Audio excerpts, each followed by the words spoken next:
All right, bouncing around. We have made it over to Monica's trial. It was supposed to start a half hour ago. They delayed it. This entire trial has had so many delays. If you've been on with me the last couple days, when they break for lunches, it's almost an hour and a half to an hour 45. When they do their quick breaks, instead of 15 minutes, it's been up to 35 minutes. So we never know what we're going to get with this one.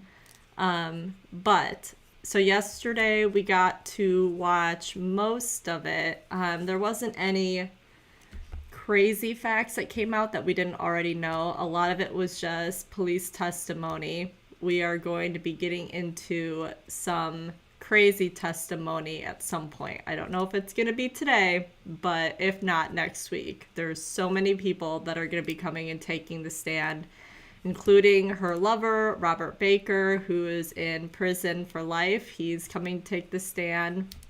And supposedly the man who helped him kill Fabio, he will be taking the stand. So it's going to be very interesting. I doubt that Monica will take the stand, but who knows? You never know. Yesterday we finished up the Natalie Cochran trial. She was accused of killing her husband by insulin overdose. She was found guilty. Yesterday they had what they called a mercy phase, where really it was just the jury needing to decide if she was going to get parole or not, and they declined that, so she does not get parole, which wasn't super surprising to me. I mean, if they found her guilty of killing her husband, her parole would have been in 15 years, and that is way too short if she really did that. So not super surprising to me. They had a lot of people come and take the stand. She was running a Ponzi scheme where she literally stole millions from people, including family members and her husband's parents. She stole over $250,000 from his parents. So obviously they don't like her for that reason, but then on top of the fact that they do believe that she killed Michael. So there's a lot of turmoil that went on yesterday, but at least it was put to rest. They have young children, 17 and 20, so hopefully they can start getting some closure. Because yeah, it's been long and drawn out for them and hard. But going back to the Monica trial, her husband Fabio was murdered January 23rd, 2017. So this has been going on for 8 years. Baker was officially charged and sent to prison last year. So it's due time for Monica, who supposedly orchestrated the entire thing. And boy, do the police have a lot of information and evidence against her. So yeah, it's definitely interesting. It's a good one to watch. A lot of moving parts, and some people have had different opinions on the different people, so it's always fun to see what people think. All right, it's starting. Let me minimize myself.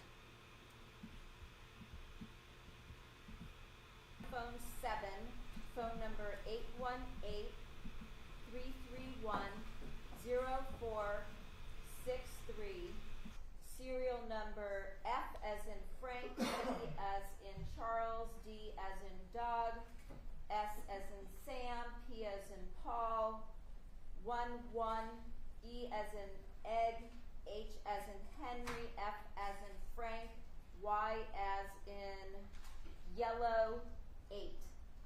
The cell phone was recovered from the residence's kitchen counter by LAPD detectives and designated as evidence item 67 by the LAPD. A black Lenovo ThinkPad laptop computer. The computer was recovered from the residence's kitchen counter by Detective Bucknell and designated as evidence item 68. These evidence items were packaged and booked into evidence at the LAP Van Nuys Property Division by LAPD detectives. Counsel Joy? Yes. The stipulation was received, and that is marked 22. Ladies and gentlemen, you'll accept the contents of any stipulation as something that has been conclusively proved. Thank you. Proceed.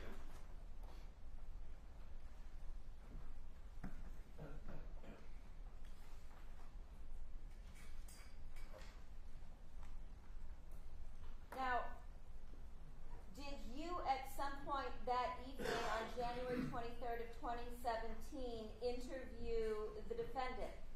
Yes, And did that take place at approximately 9:15 that night? I believe so. And I think you told us yesterday that this took place across the street? Yes, at a residence across the street. Okay. Your Honor, at this time we're going to ask to mark the audio for recording number 701548 as Exhibit 23A and the accompanying transcript as 23B. The recording is approximately 30 minutes. Let's have the transcript of 24 Okay. as the transcripts by law cannot be received into evidence. Okay. These items are so marked. And at this point in time, may I distribute the transcripts that are now marked as Exhibit 24? Yes. Thank you. And while counsel's doing that, the same admonition applies. The transcript is not evidence. This assists you in understanding the audio, which is the evidence.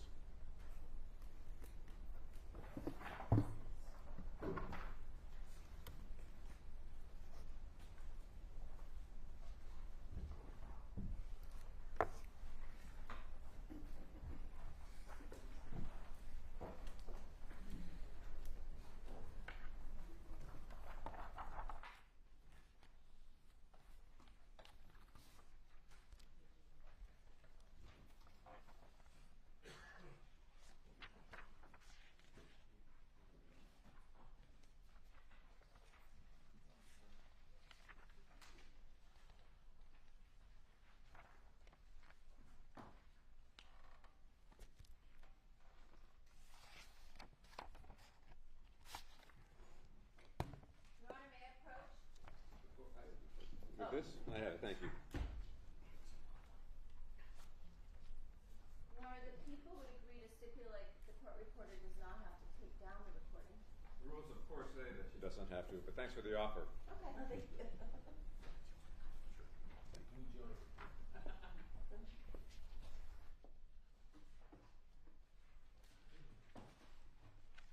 And as I said, Your Honor, this recording is approximately 30 minutes in length.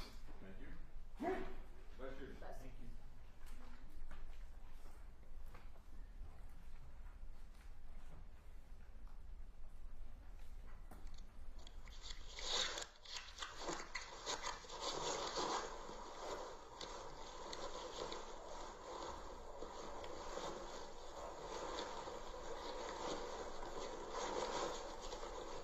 Good.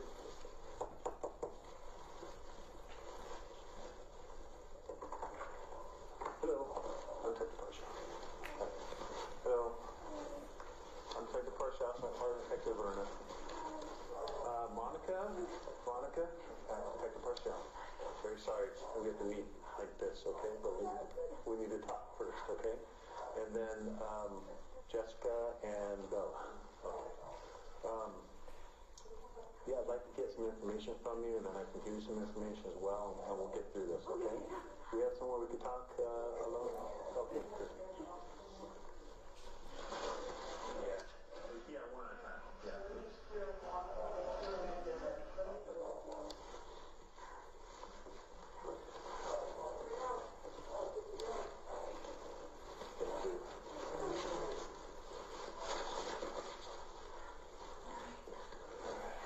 you. You be able to speak with us and get through this? Yeah?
you have a daughter, Jessica.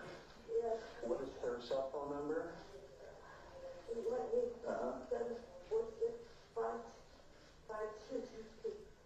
Okay, and then Bella, her cell phone? 818-213. Uh-huh. 9243. 9243. And your husband's cell phone? 818-331-0463. 818-310? 331-331-04.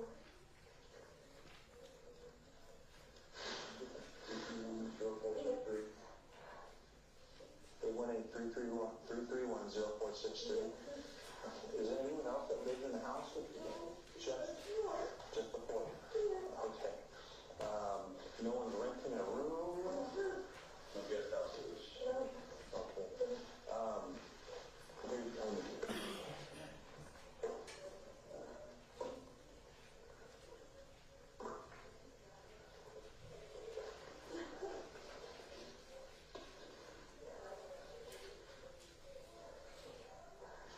Okay, check the judge back. Thank you. So tell me what happened today from the morning. What time did you get up? 6:30. You think you got up at 6:30 or 7:30?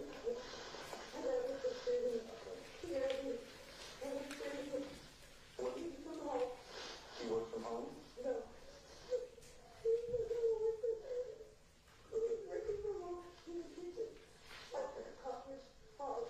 Business calls and stuff?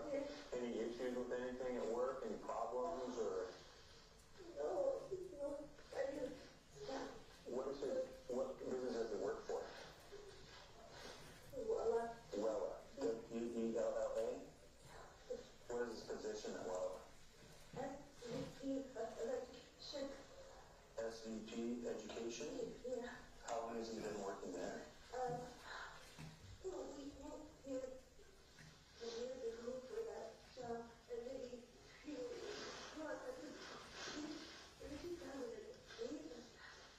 Okay. So he's been with Bella since about 2007, right? Yeah, okay. And he had a conference call with just people from work that he normally does?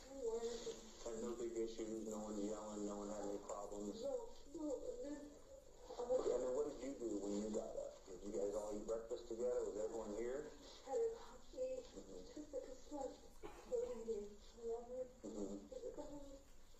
Okay, Bella was at school. What did she do at school? Board Health. Okay. And then what time? So it was Bella went to school about 8:30, something like that. Okay. And then so it was the three of you. It was you and Jessica and your husband, Fabio. Okay. And so he's doing work, and what are you doing around now? Okay. You have a cleaning lady? Okay. What is her name? How long have you had her? Okay. Do you know her last name?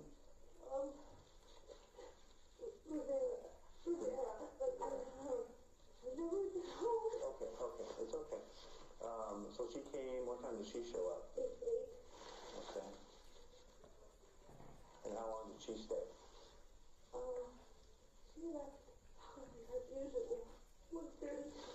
Okay. And everything good with Delia? She hasn't stolen from you guys, or there's no issues with Delia? Okay. All right. And then so you're here. What were you doing the whole day?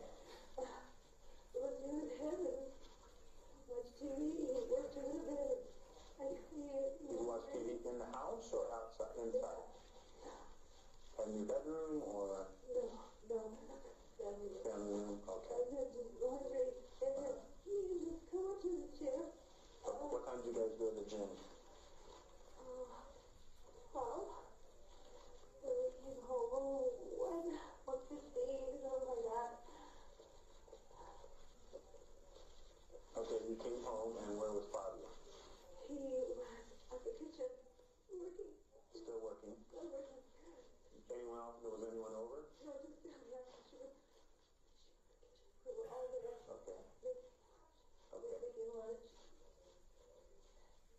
You were making lunch? We all were making lunch with the What were you guys having? leftovers, rabbit, and I don't know what the reason was. Okay, okay. So you guys are fixing lunch in the kitchen. Okay, and then what? Then that's about 1:15 you guys started making lunch. And then he closed the no, he brought the computer outside and he always said, Where does he always sit? The same chair that chair. you saw him? Okay. And does he have the computers on his lap just working on it? Yeah, and he had a cigar fire on it. Every night. Okay. But put one on it. I had a couple of cigarettes out there too. Mm-hmm. But I left nothing was wrong.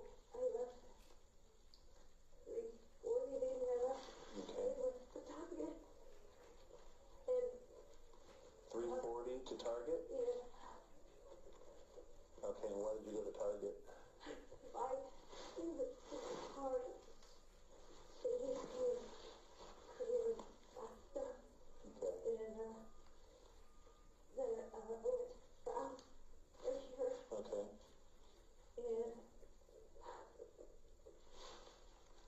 And I came home, thought that I was home. I got it home. Garage door was open.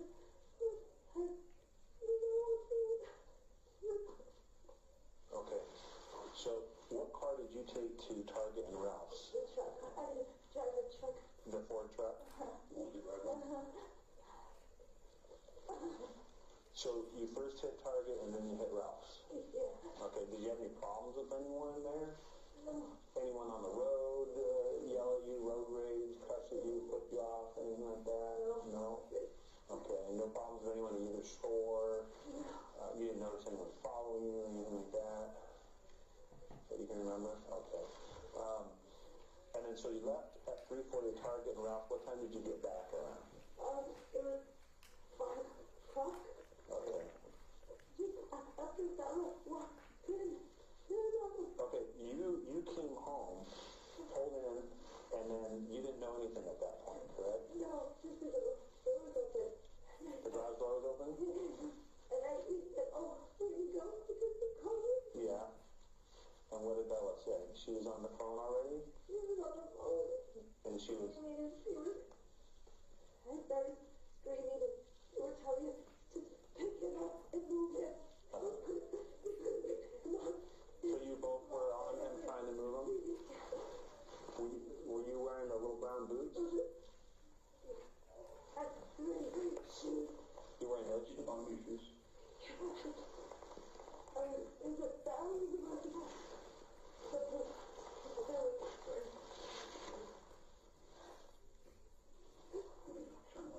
No, I just want to show the boots.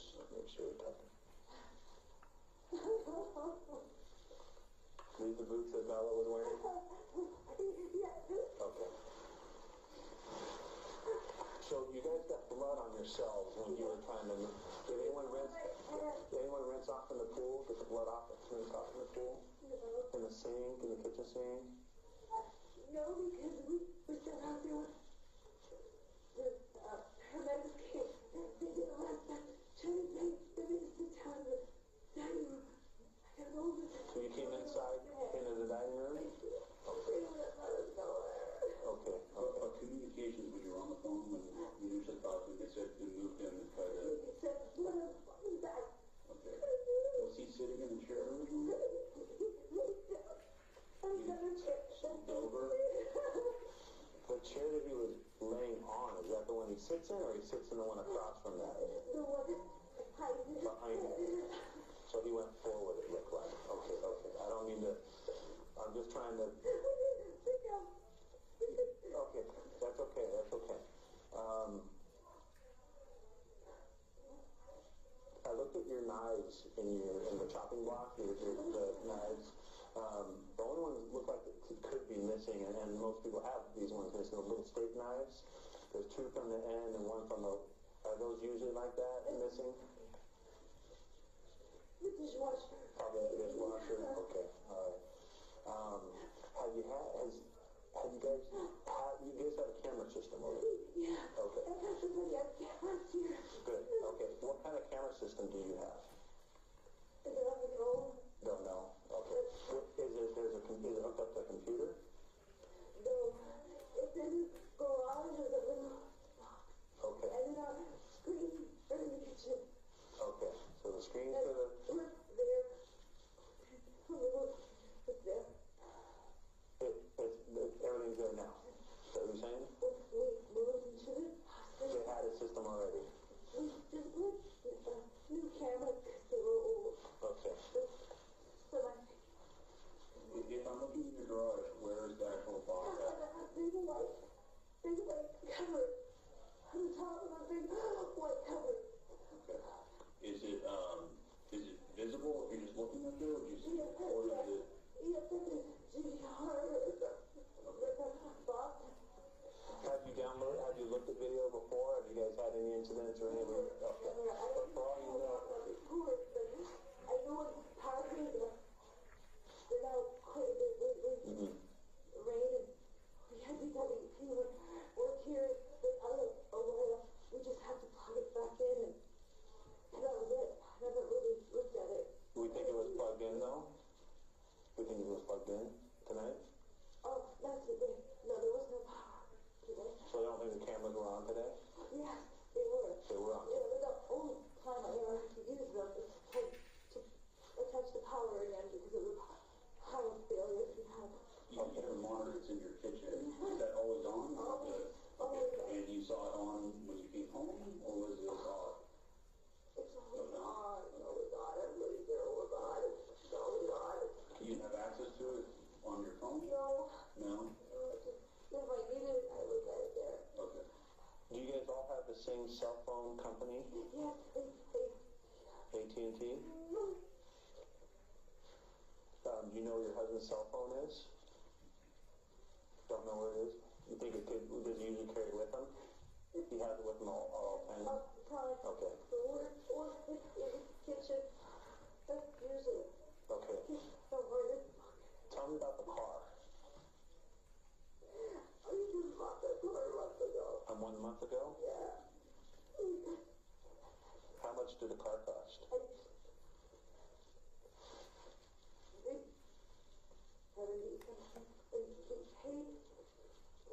45, I think the rest is on that. Okay. So I'm sorry, car was 70?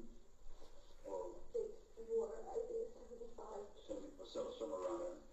Paid 45, financed rest. Through what company? Do you know?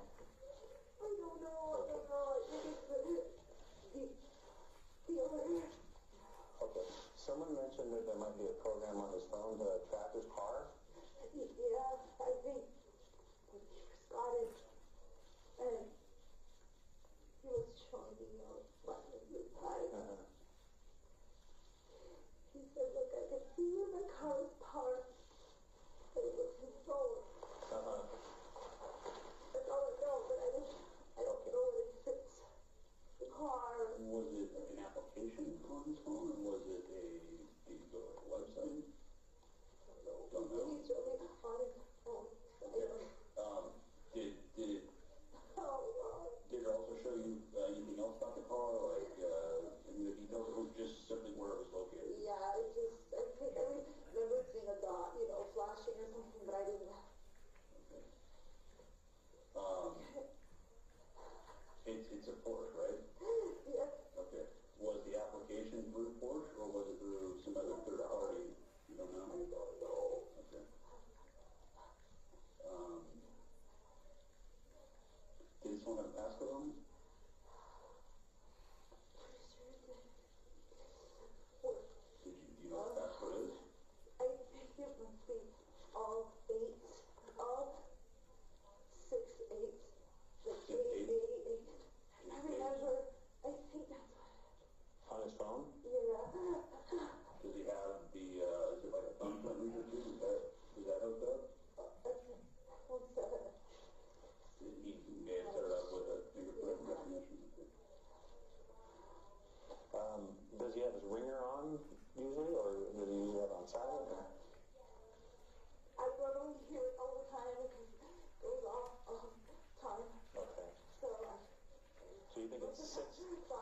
You think it's 6 8s, so you just 8 8 8 8 8 8. Okay. Okay. All right. So I think it's obvious you don't have any idea what happened or any idea who was. Everybody loves Andy. No one is. Yeah. He's amazing. Even at work, he's Okay, yeah, I saw his workers came over tonight. I want to see the cameras. Can I see the cameras? Well, we've got to look at them first. I don't even know. Is there a passcode on the camera system? Admin. ADFIN. Okay. Is that the password? Or is that the user? No, it's the same. Admin? Use the mouse to do it. One admin? Just admin. And where's the mouse at? Is that in the kitchen or is that in the Screen, but just have the screen. in the kitchen? Yeah. Okay. Yeah. The car, was the transaction, did that go smoothly? Was there any feelings with anybody? Oh, no. Everything's fine? Fine. Where did you normally keep his car key at? In the kitchen. On the kitchen counter. Right on the counter. Is it on the counter? It's on his bag. It's on his bag. It's on his bag. Like where his laptop would be, or? Yeah, on the kitchen counter. It's always there. Some question. Did he have life insurance at all? Not that you know of? His company have? He doesn't have life insurance. Oh, company maybe. I don't know. Maybe the company did. But we have a life insurance policy for my stepson, his son. That's the only one we have. Yes, ma'am. Okay.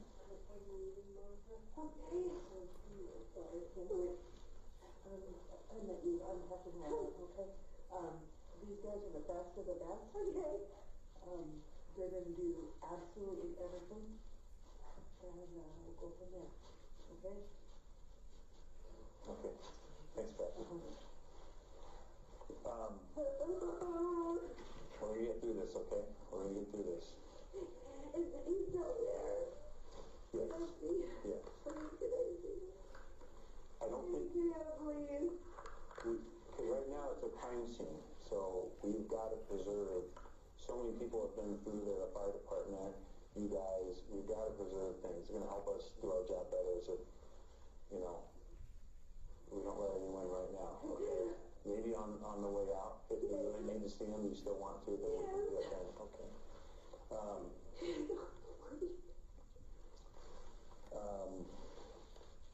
Got the video that. Anything else right now? Do you have any kind of enemies that you know of?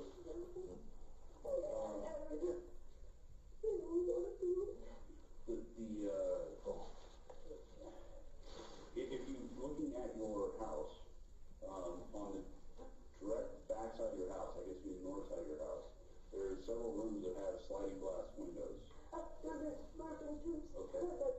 Are those normally locked, the sliders?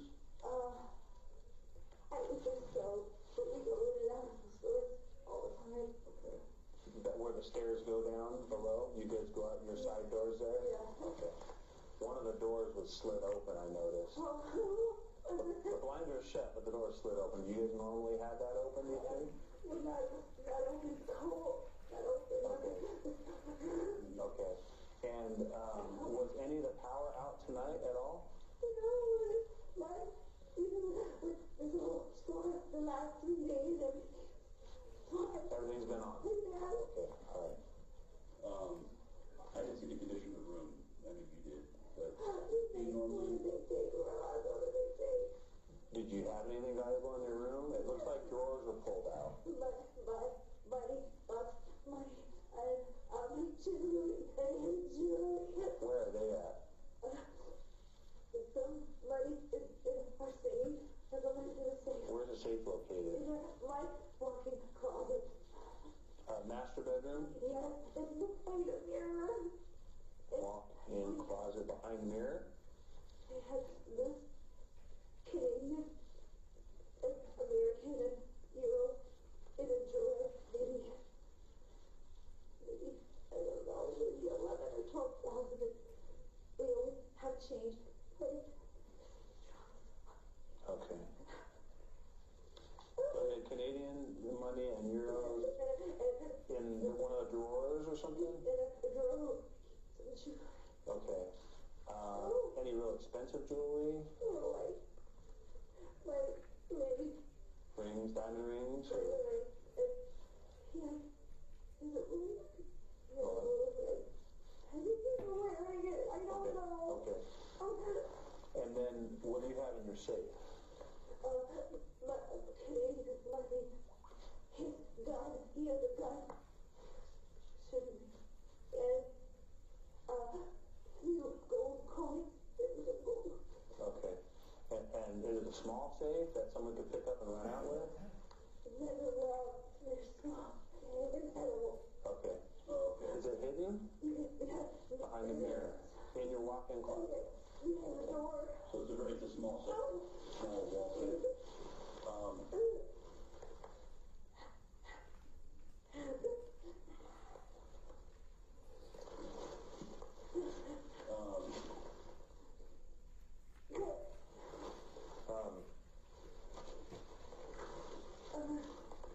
Where does he keep the car keys? He comes over and drops on the kitchen counter. Just anywhere on the kitchen counter. There's a Fiat. There's one that says Fiat. That was my car. So that was my stuff now. Okay. While I was driving the truck, we need 4 cars now. Bella has a Fiat. Okay. And he throws the kitchen. He shows the Porsche keys on the counter. Did he have 2 sets? I think our spare center is kitchen drawer. Kitchen drawer. Okay. And then where do those stairs go in the back? The wood stairs. Tree house and our pool equipment is down there. Is there access to another gate or? There's a little cement, like those city. A wash? Yeah, behind there. So if someone was walking in a wash, could they gain access to your property through the wash? If they climb the fence? Is it a tall fence or? I don't know, yes. It's a steel. Okay. Do you know whether the crimes happen in this neighborhood? We have a personal association. Every time something happens, everybody emails, and mostly they're happening on Tarzana, home break-ins, and we get all the news. Nothing ever even. So have been some burglaries going on? Yeah, we have Officer Dent. He helps us in the neighborhood.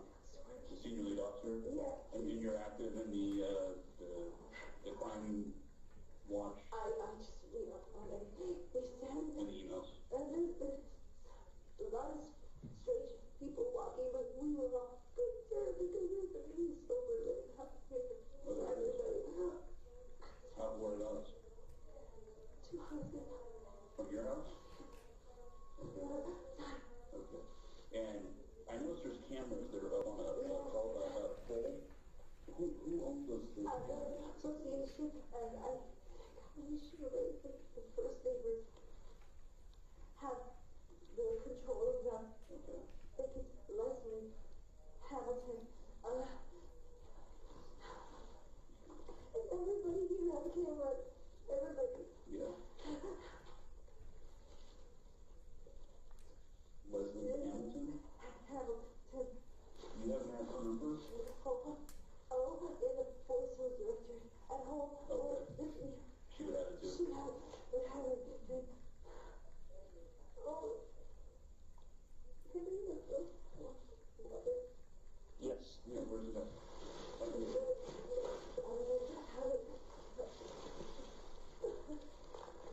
How long has the halfway house been there? A year.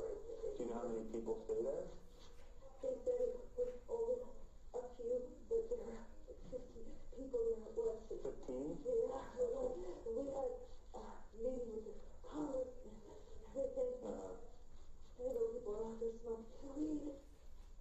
But ever since then, we've never seen a problem. People walking up and down. Okay. It didn't look like they belonged here. Okay. What am I gonna do? You have your daughters, and you guys are gonna be able to get through this, okay? All right.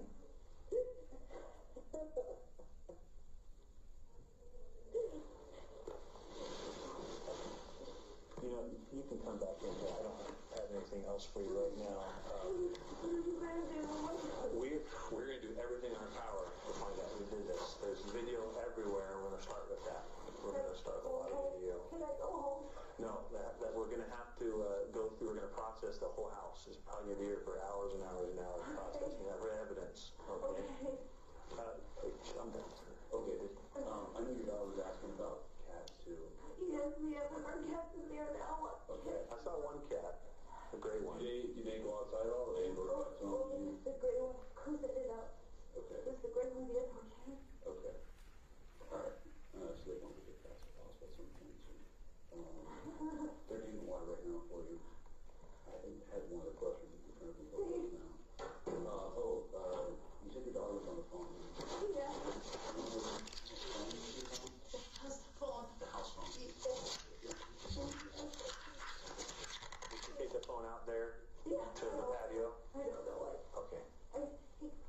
Maybe, I don't know. But you recall being on speakerphone? Yeah, he was telling us what to do.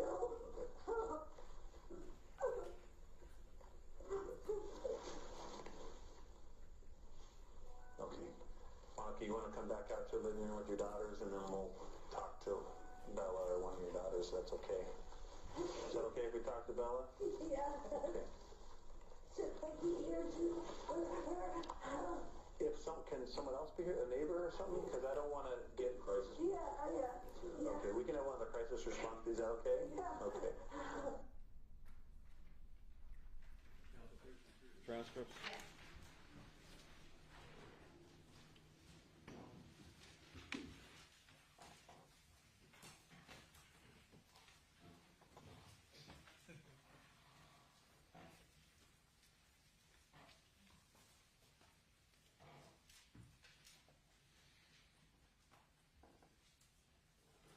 I've done that, Your Honor.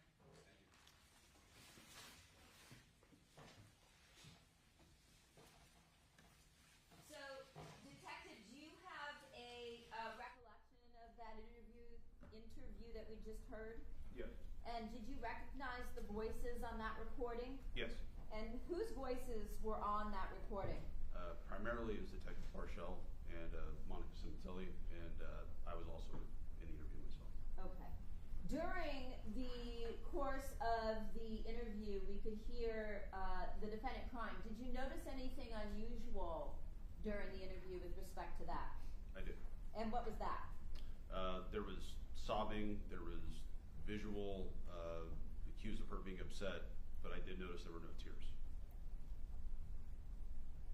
At any point in time when you asked the defendant about her events and interactions on the day her husband was murdered, did she ever mention somebody by the name of Robert Baker? No.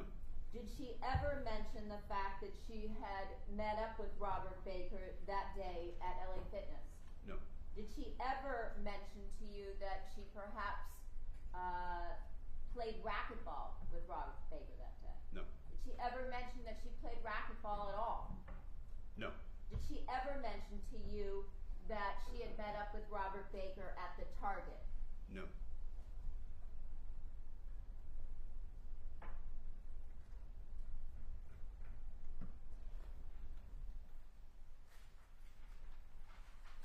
And when you asked her about the surveillance camera system, did she ever change her answer when she said that she didn't know anything about the surveillance camera system? No. Did she ever change her answer at any point in time that we didn't hear on the tape that as we heard Your on. Honor, I'm going to object. The tape speaks for itself. I believe there is some answers about the system. Well, one, I will not accept a speaking objection. Two, it's overruled. Did she ever change her answer at any point off tape when she claimed she had no access on her phone to view the cameras? Did she ever change that answer? No. Did she ever off tape change her answer when she told you that Fabio did not have a life insurance policy? No.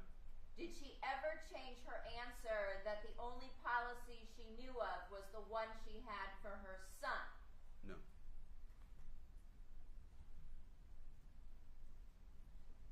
We heard her tell you the phone numbers for her own cell phone, for that of her husband Fabio Sementilli, and for that of her daughters Jessica and Bella.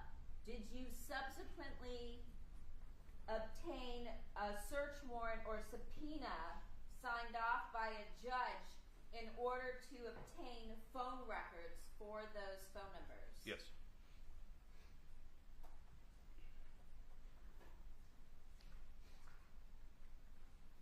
Your Honor, I have another stipulation. May it be marked as People's 25? Yes.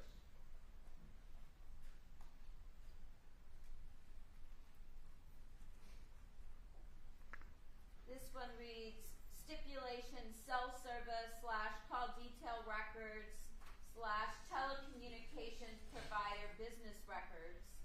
Detective Ryan Verna. The records contained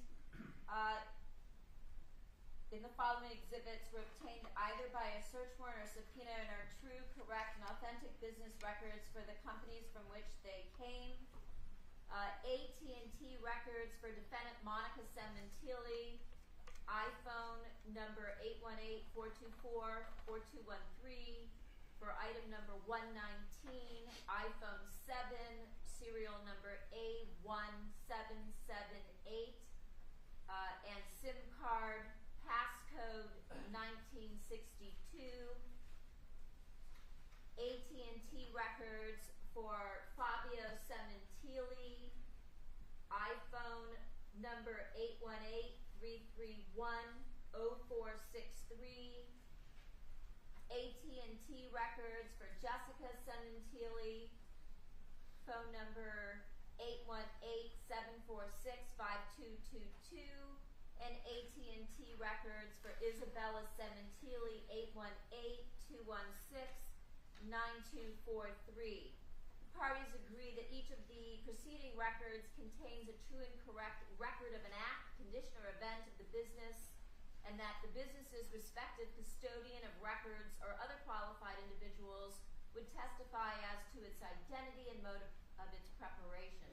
Further, that the records contained in each exhibit were made in the regular course of business at or near the time of the act, condition, or event, and that the sources of information and method and time of preparation were such as to indicate the records are trustworthy pursuant to Evidence Code Section 1271. Counsel, do you join in that? Yes. Received. Thank you.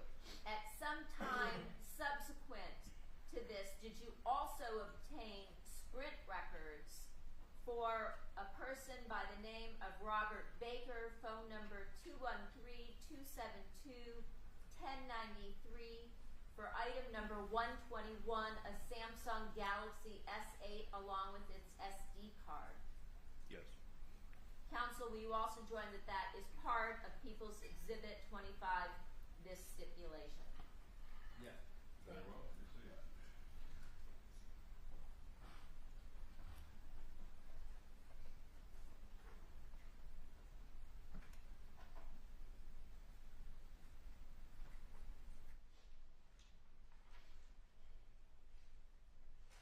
Now, we heard at the end of the interview with the defendant that you asked to interview the daughters. At that point, did you and your partner also interview separately both Jessica and Bella Sementilli? Yes.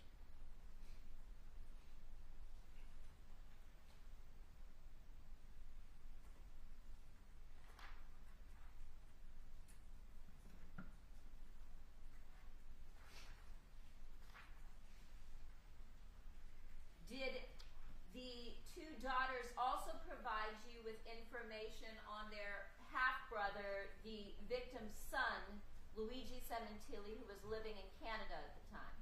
Yes.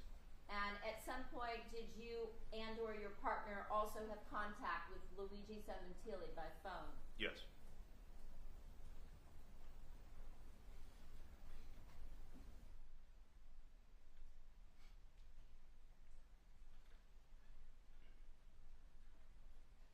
Now, did you also conduct your own crime scene investigation? Yes. And did you go through the residence with the criminalists on scene that we spoke about the other day, Corey Hawk and Matt Saucedo? Yes.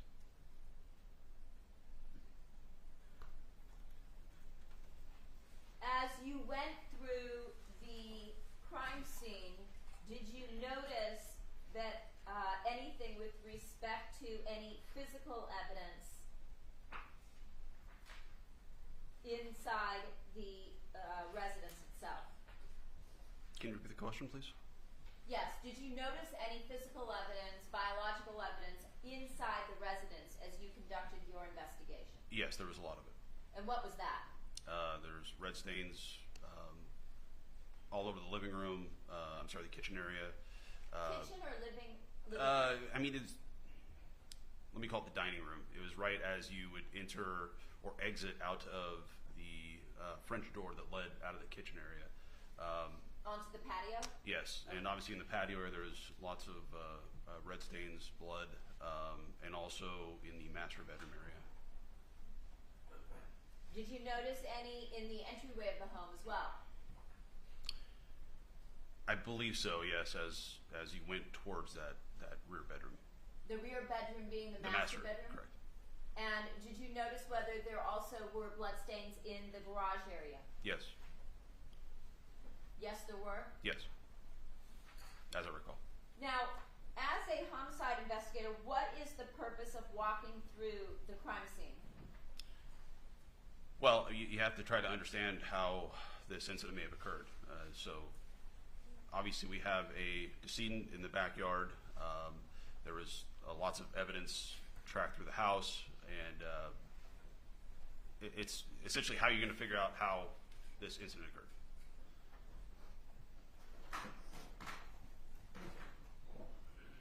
I'm going to show you some photographs.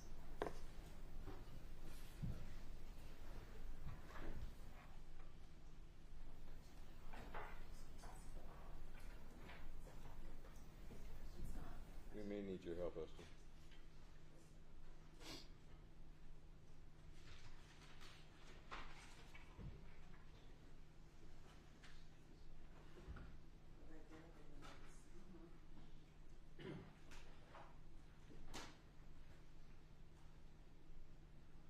Did you also conduct an examination of the exterior of the residence? Yes. And did you notice that there were cameras on the exterior of the residence? Yes. And were some of those cameras located at the front of the home facing onto the Queen Victoria, the street where the home sat? Yes.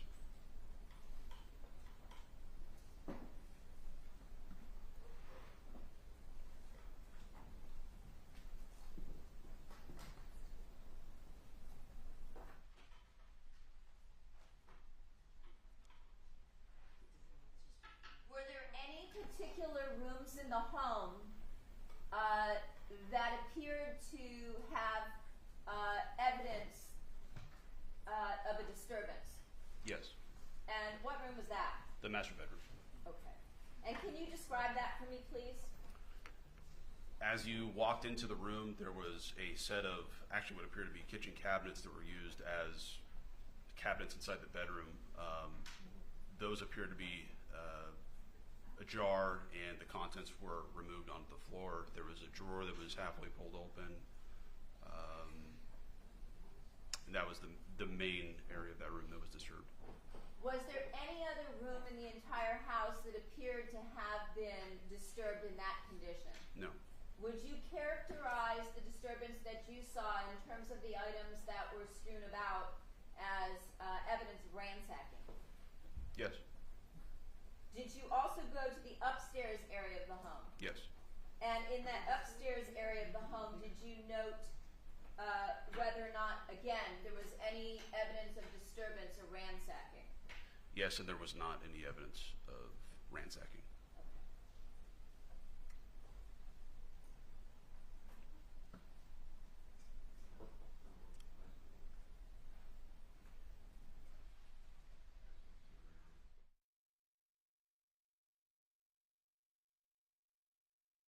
Your bedroom, subsequent to what the defendant told you about a safe, did you go into the walk-in closet? Yes. And were you able to find this mirror? Yes. And was there indeed a safe? Yes, it was a wall safe. Okay. And did that appear to have been disturbed in any manner, or did it appear to have been untouched? It appeared to be undisturbed. Okay, what was that?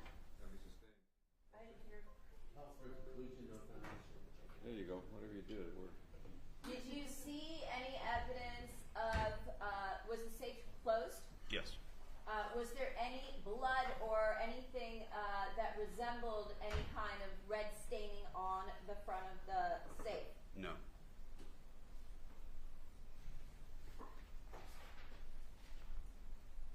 You mentioned in your interview that there were some plantation shutters in the master bedroom that were closed, but yet the sliding door behind was ajar. Yes.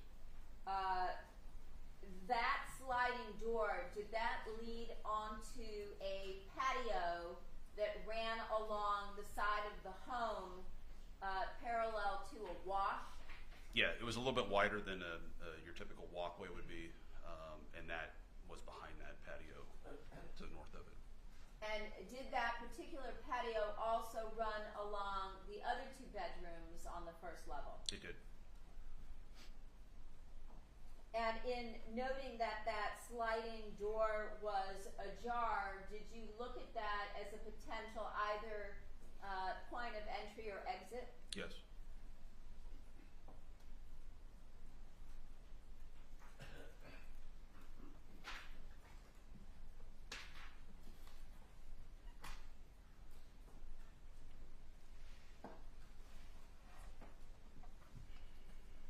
Showing you what you previously reviewed the first day that you testified, People's Exhibit 7, page 5. One moment, counsel. It is. I'm sorry. That's okay. Do you recognize what you see here? Yes. What is that? This is a photo of the driveway of the house. You can see the peak of the house. I believe that's above the master bedroom in the upper left part of the screen. Okay. And the light source, is that the alternate light source that we looked at, I think, yesterday that was brought in? Yes, the bright globe area. Showing you People 7, page 6. Do you recognize what's depicted here? Yes. What is that? This is it'd be the residence area. This is the second floor, and just below the second floor, on the eve of the house, it's appears to be a camera. Okay. And is that the area that is in a red square here in People 7, page 6? Correct, and this appears to be a picture that's from Queen Victoria pointing towards the residence. Okay. Showing you People 7, page 7, does this give you context for that particular camera? It does. Okay. And in front of the house along the street, Queen Victoria, do you recognize what you see here? Yes. And what do we see in this photograph in front of the home? This vehicle on the right-hand side is the Fiat that was driven by Bella. The red colored car? Yes. Okay. And the other one, does that appear to be perhaps a police vehicle? It is. Showing you People 7, page 13, starting with the photograph on the left. Do you recognize what you see there? Yes. And what is that? This is the single car garage So the orientation would be the double car garage was just south of the single car garage. The single car garage is the one that's closed, the double, the portion that's open that we can see in the picture to the left? Correct. And what do we see here to the bottom right?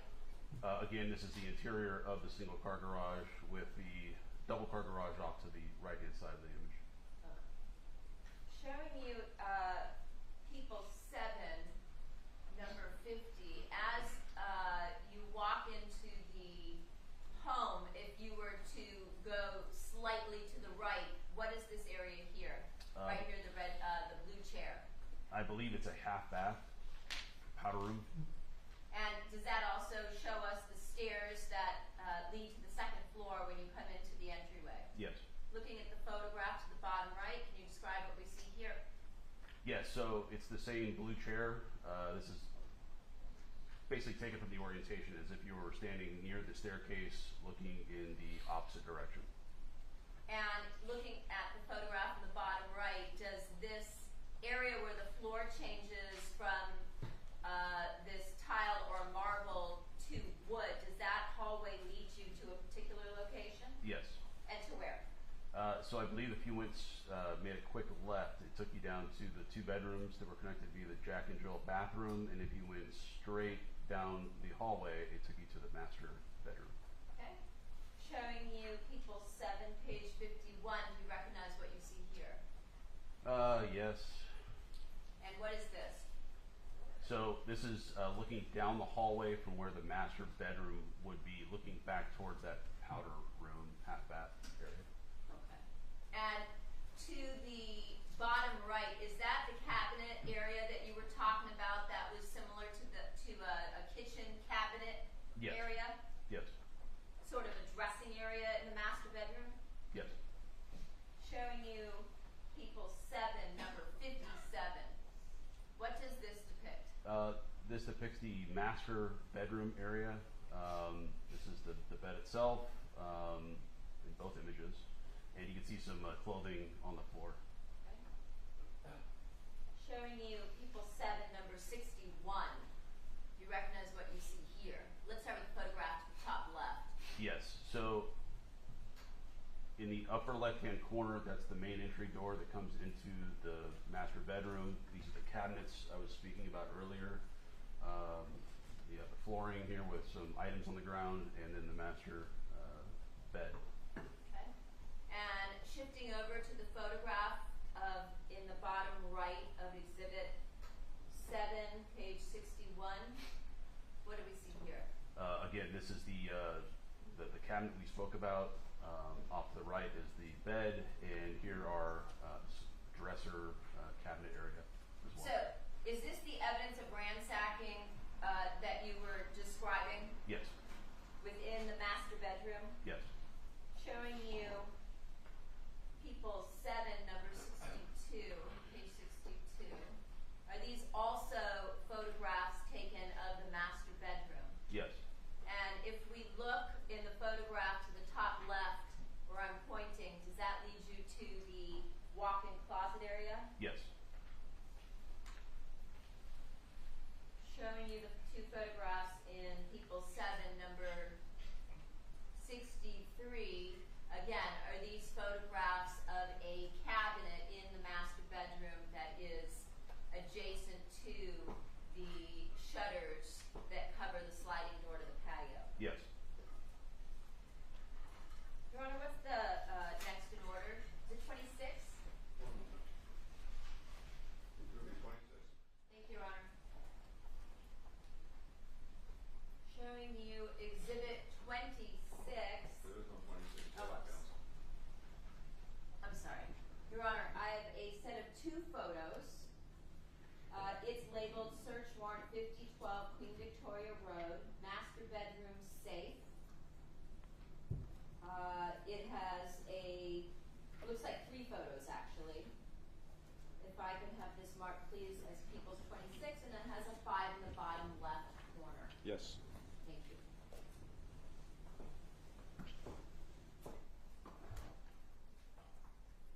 Start with the photograph to the bottom left. What do we see here? On side of the image is the master bedroom closet door. Behind the door is this mirror, and if you were to hold the mirror from the right-hand side, it was hinged. Behind the mirror is the wall safe. And is that what we see in the center photo and then a close-up of that safe in the photograph to the far right? Yes.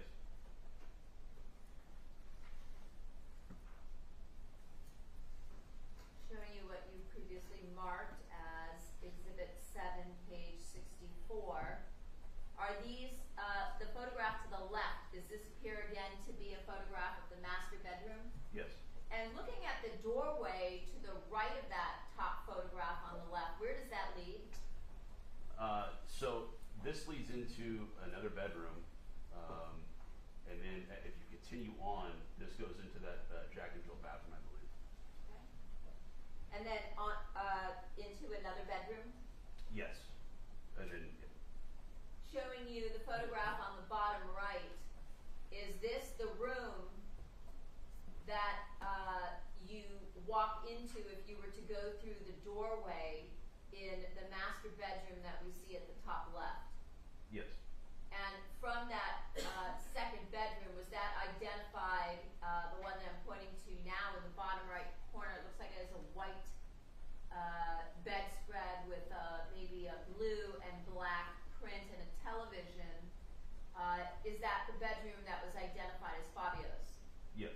And going through the doorway that we can see in that photograph, does that lead you to the Jack and Jill bathroom and then into the third bedroom on the first level? Yes. And if you were to go out the doorway that we see in the photograph to the bottom right, does that lead you to that main hallway that leads to the bedrooms that you were talking about earlier? Yes. Showing you People 7, Exhibit 76, or page 76. Do you recognize what you see here? Yes. And what is this? So this is on that north side walkway on the north side of the house. This is the master bedroom, and this is how the door was found ajar that night. And so you can see the plantation shutters. These have been open at the time, but they were closed. Sorry, what is it? Is that? This is Exhibit 7, page 76.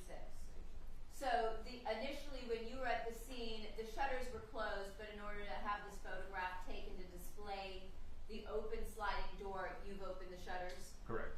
And just beyond, if you were to step out through those, through the sliding doors, would that lead you onto the patio and a sitting area just off the master bedroom? Yes.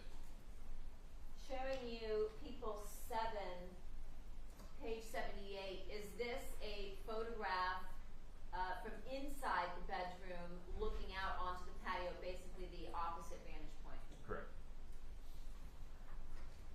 Showing you People 7, page 72. Do you recognize what you see here? Yes, this is what I'm calling that north walkway on the north side of the house. It's obviously wider than your typical walkway. There's room for seats, but I mean, essentially it was a long walkway that connected the east and west sides of the property to each other. Okay. And looking at the wood fence to the left of this photograph, does that lead you to a stairway? Yes. And is that the stairway that you discussed leading down to the wash where the defendant told you there was the pool equipment? Yes.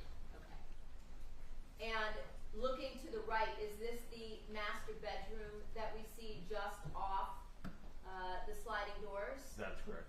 And do you see the area that has, again, a red box around it up in the eaves? I do. And did you notice something in that area? Yes. And what was that? There's another camera that's up in that. Showing you Exhibit 7, page 74. Is that a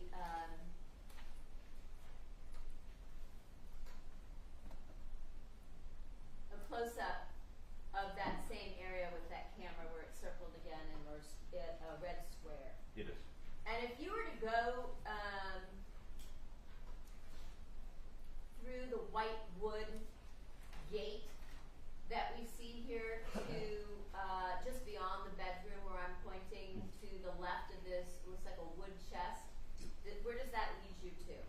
First off, I'm not sure if that's wood or metal, but it would lead down the east side property to the driveway. Okay. To the front of the home? Yes. Showing you people 7,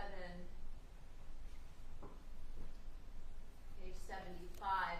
Is this a photograph looking towards, if you were to, towards the master bedroom, and if you were to walk along this path, eventually to the back of the pool? Correct. It's taken in a westerly direction. If you continue to go west, it would take you to the pool area. Okay. Showing you people 7, page 70.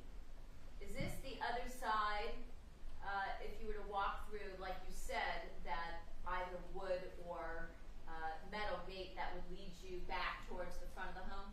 Yes. Showing you people 770, page 71. Once you go through those gates, does that lead you to this area here, where it looks like there is an outdoor sink maybe and some garbage cans? Yes.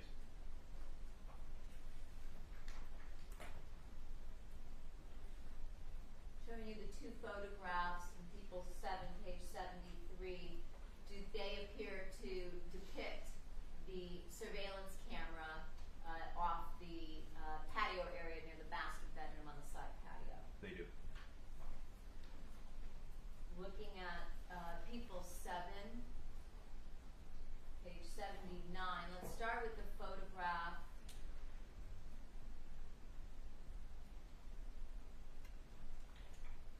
To the left.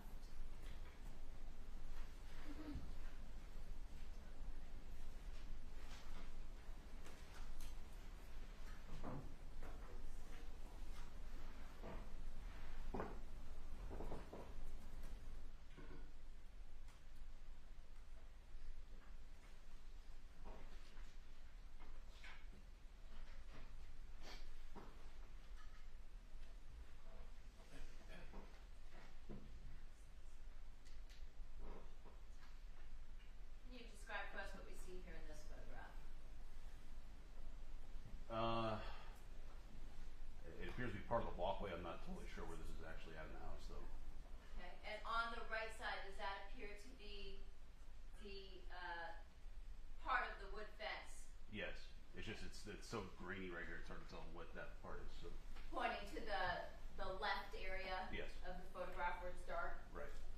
Let's see if this orients you. Look at the photograph to the bottom right. Yes, that's the staircase we were discussing. Okay, so again, looking to the left of that staircase going down, again, this would be the walkway that goes along the first level bedrooms towards the pool. Correct. Now, did you also,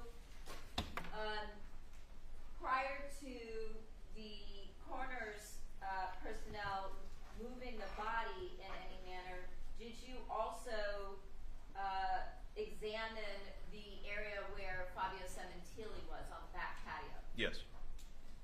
Showing you people's 8, page 13. Do you recognize what you see here? Yes. And what is this? This is the back covered patio area of the house. In the upper right-hand corner, you can see the doorway that leads into the kitchen area of the house. Obviously, there's the decedent in the center of the image, along with lots of blood and a knocked over fire pit. And did it appear that this area here had been disturbed based on the fact that you have something that's knocked over and the location of the decedent? Correct. Objection, that's legal. Showing you people's 8, page 14. Is that a close-up of Fabio Sementilli? Yes. Now, when you were inspecting this area of the crime scene, was there something that stood out to you given the disturbance of ransacking or the evidence of ransacking that you saw in the master bedroom? Yes. And what was that? Fabio appeared to have a very nice watch on his left wrist. A Rolex? Yes. And why did that stand out to you? Well, if you're in a house looking for expensive property to take, an expensive watch would be an important thing to take, I would imagine.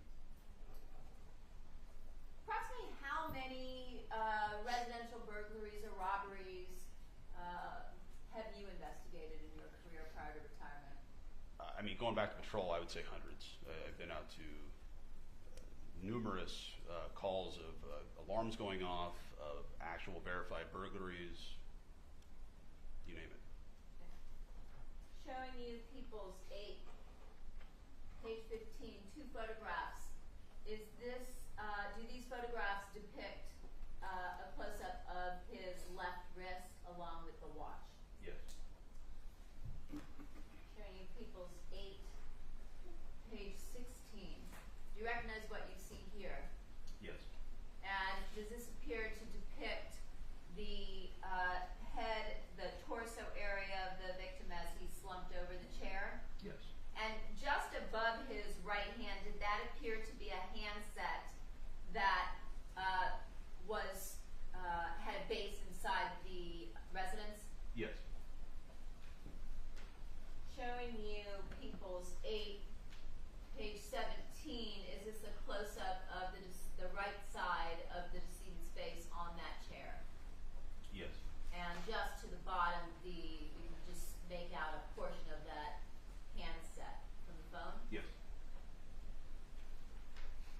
If you were to come around the back of the patio area that we discussed that runs along the 3 bedrooms on the first level, would that lead you to what you see in photograph or People's 8, page 2? Yes. And what do we see here? So this is an orientation of this would be the west side of the property.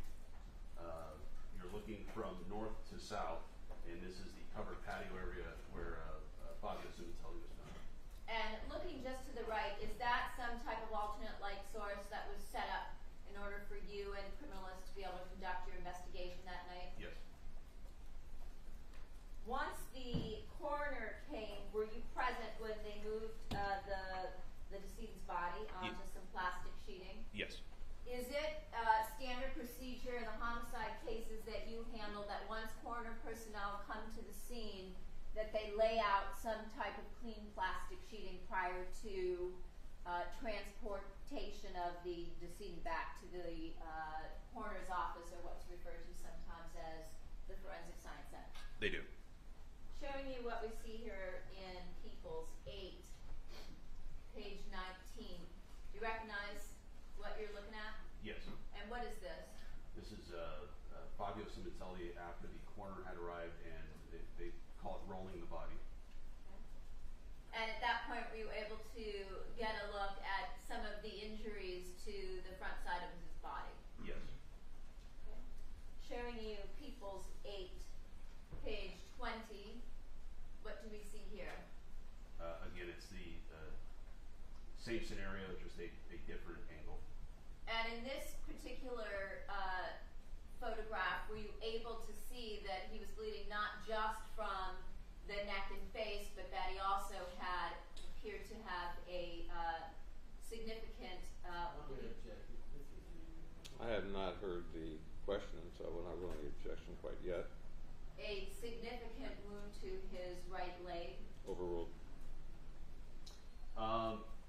Yeah, at this point, we weren't sure about an injury to the right leg. We weren't sure if that was just from him lying in the pool of blood. Okay. At some point, were you able to make that determination? Yes. Showing you People's 8, number 21. What do we see here? Again, same scenario, just different orientation. This showing the face, the right arm, and what appears to be the right leg. Yes.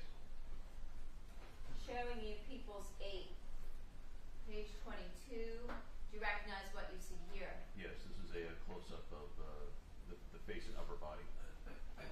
Of the decedent? Yes. Showing you People's 8, page 23. Does this photograph depict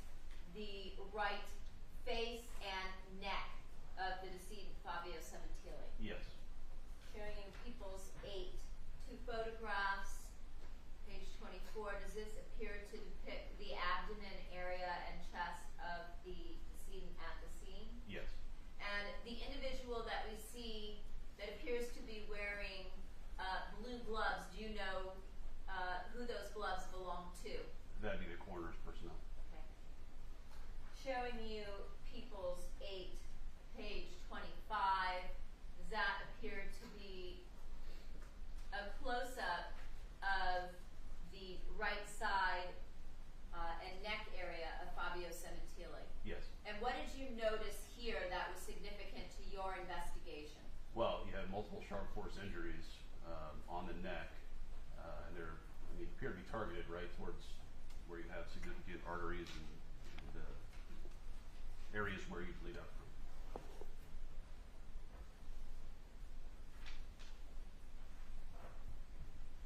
Showing you photograph People 7, page 30, when you previously described the red stains that led from the patio in through that door. Is this the area that you were referring to? Yes. Okay. And in this photograph, prior to there being placards placed by the criminalists, is this the area where you observed multiple red stains leading from that patio area back into the house? Yes. Showing you the same area, but with placards in People 7, page 31. Does that depict the same area, but now with some placards placed? Yes. And looking at People 7, page 34, looking at this view, what is the angle?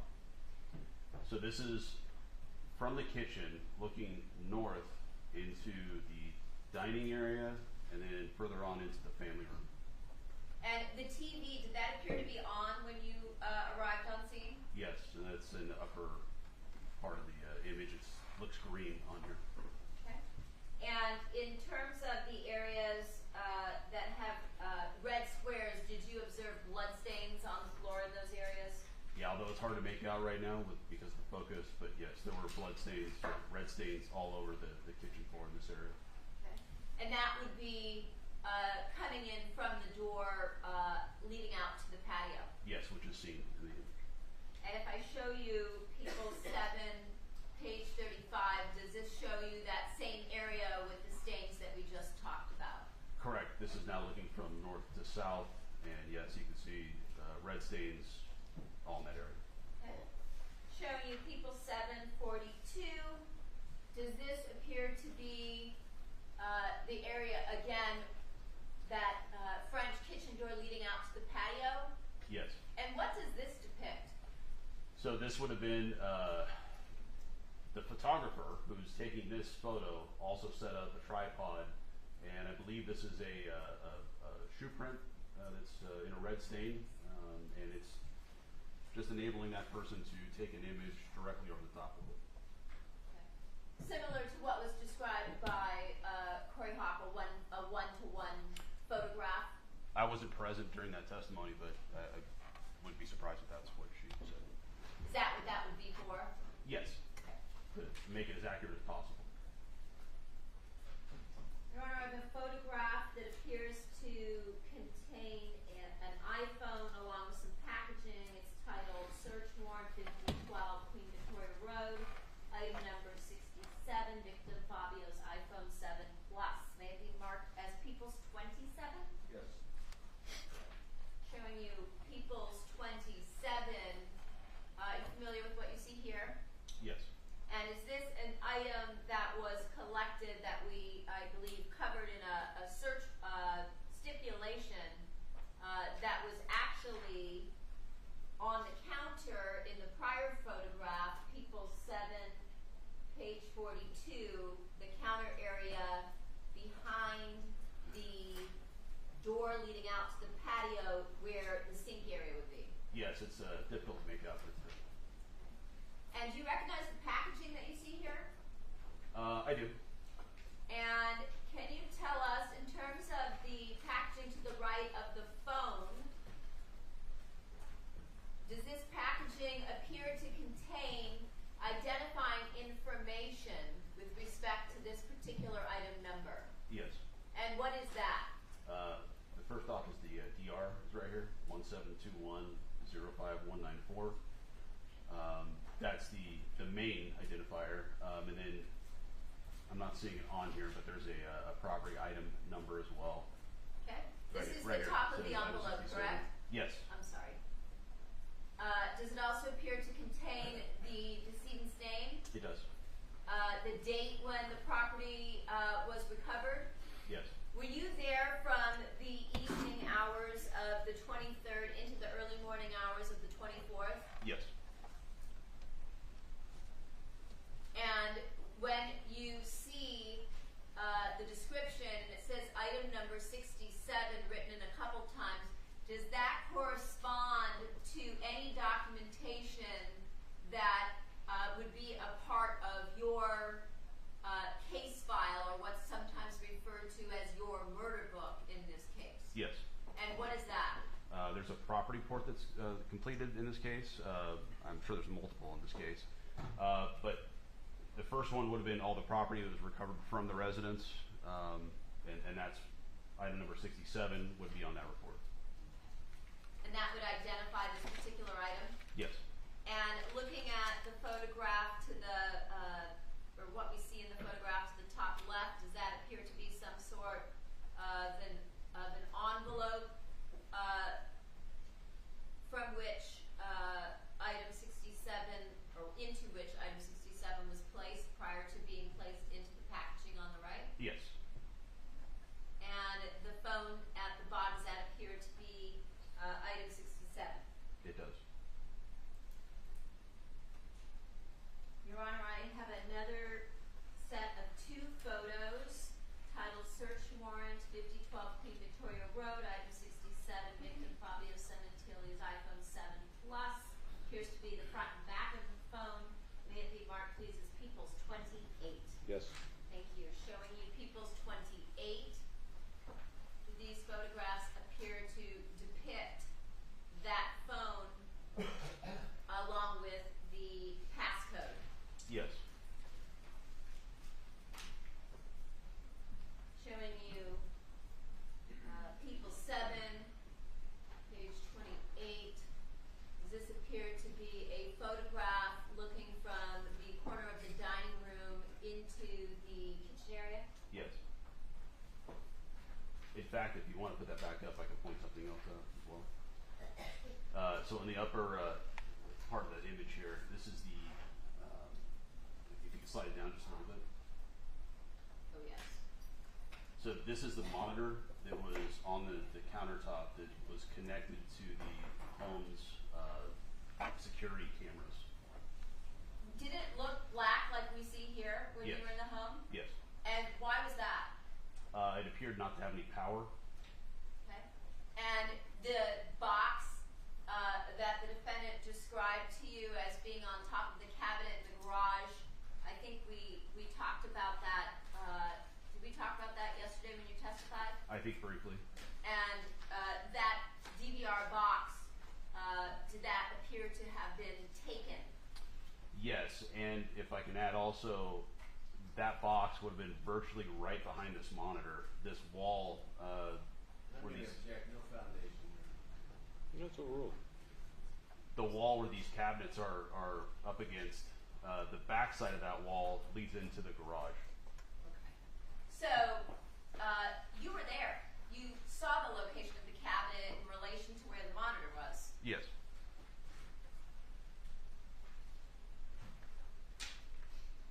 And did you look at the top of the cabinet and inspect that area?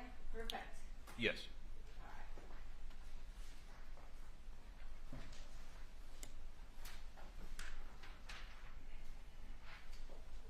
Showing you People 7, page 20, 2 photographs. Do you recognize what you're looking at here? Yes. And what is that? So this is the, on the right image, there's a doorway. This is the door that leads in from the garage to the kitchen area.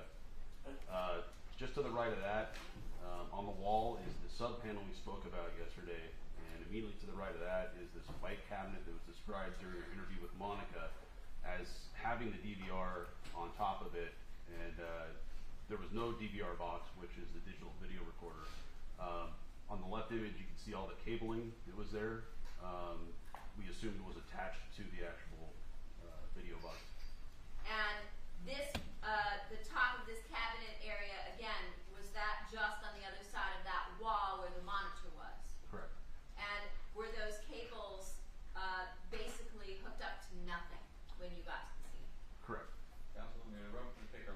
recess for 15 minutes.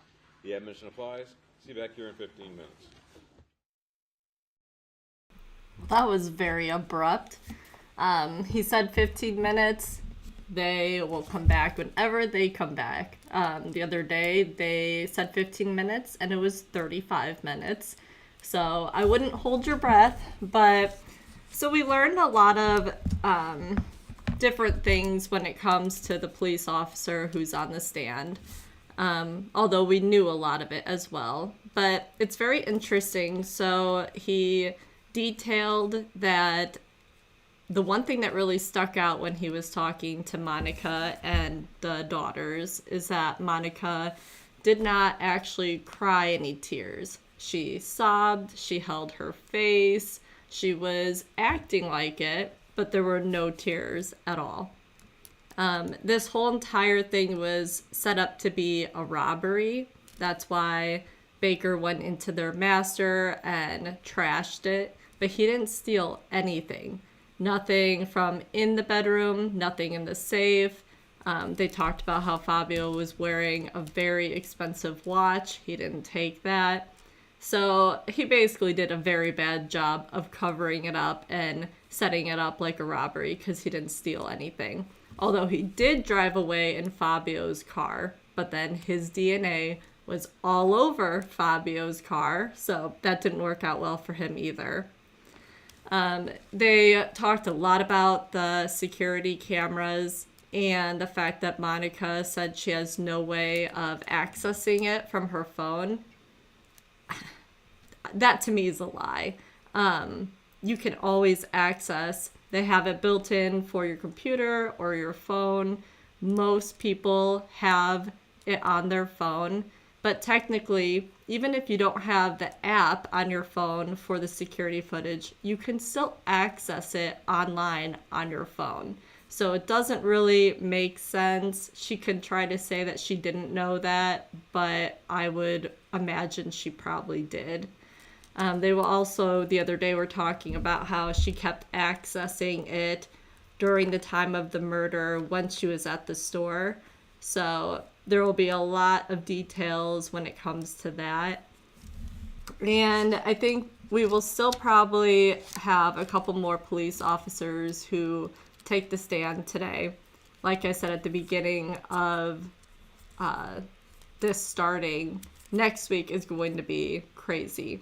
All the different people taking the stand. Robert Baker himself will be. He had another affair partner who will be.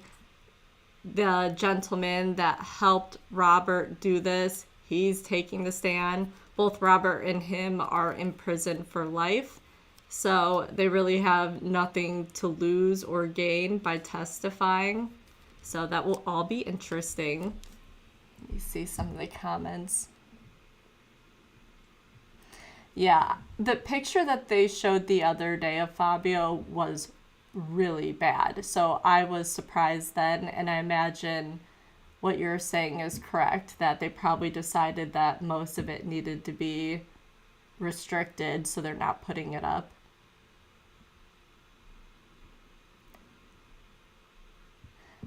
Yeah, it seems like a bad film script. I agree. No, Robert wasn't cheating on Monica while they were having their affair. But before their affair, he evidently had several other affairs with married women who also went to the same gym. So, not a great guy. We also know that he is a registered sex offender for committing acts with a minor. He's a very bad guy. He worked at her gym. He was a racquetball instructor. He did not make much money. Seemed like he was trying to mooch off of people. But this is also going into Monica's defense because they're trying to say he took advantage of her. She didn't know that he was going to kill Fabio. And Baker has said that that is true, that she didn't know he was going to do it. But all the evidence points that she did know and that she helped set it up.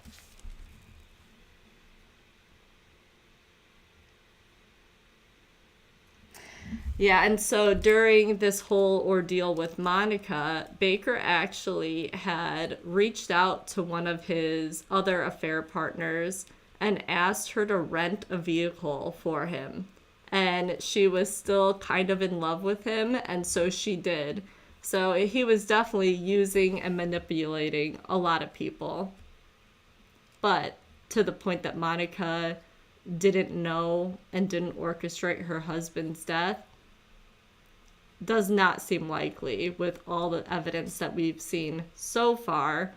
But there's going to be so many more things coming into play, and we'll get to actually hear it from people who was there, who witnessed it live. So it'll be interesting. And I also expect that her daughters will be taking the stand at some point. It sounds like they're going to fight for their mom because their dad is dead and they don't want their mom to go to prison forever. Which, you know, it happens in these type of cases. They sometimes will say that the other parent's innocent. They don't want their parent to go away for the rest of their lives and may not get justice by doing that for their dad. Yeah, I heard the same thing, Astro. And evidently she told people that. She talked about it with her friends. There's pictures of her grabbing. Ugh. And after Fabio died, immediately she was going out every night, staying out till 4 a.m, hanging out with Baker every single day. And her poor kids. 16-year-old Jessica was the one who came home and found Fabio. But then with Monica going out every night and then her sister Bella working and being out, she's home alone at this house where she thinks somebody came and murdered her dad. I mean, someone did, but she thought it was a random act. So she was terrified, constantly texting her mom, saying she's afraid, she doesn't want to be there alone, and her mom just continued to do what she wanted. So it made the situation way harder for Jessica.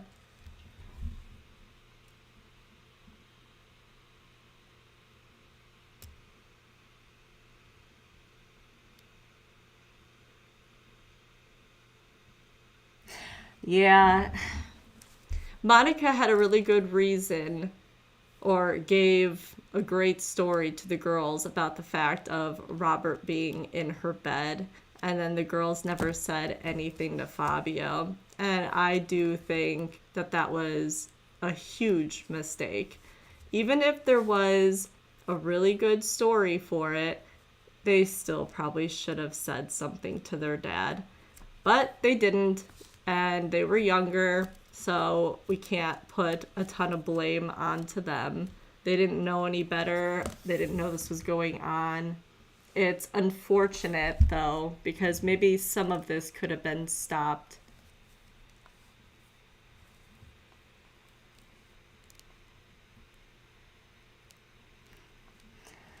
Yeah. I agree. They should have told the dad. And also, it sounds like some of Monica's friends were catching on that she was having an affair, but it sounds like they were also friends with Fabio. So it's surprising that nobody said anything, or at least not that we know of. Maybe we'll learn with new evidence during this trial that people were starting to say things, but that we know of, nobody said anything.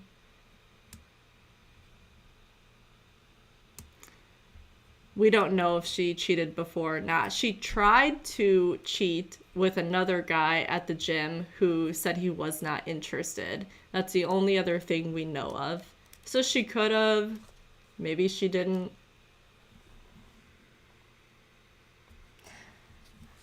Yeah, and that's why I'm saying that you can't put too much blame on the daughters. They don't want their parents to be divorced. They want their family to stay intact. And maybe they honestly believed the mom and they didn't want to rock the boat. I don't know.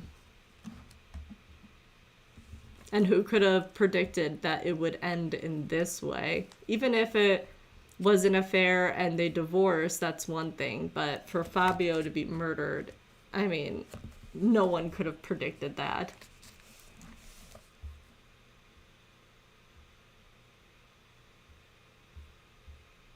All right, I'm gonna go get more coffee.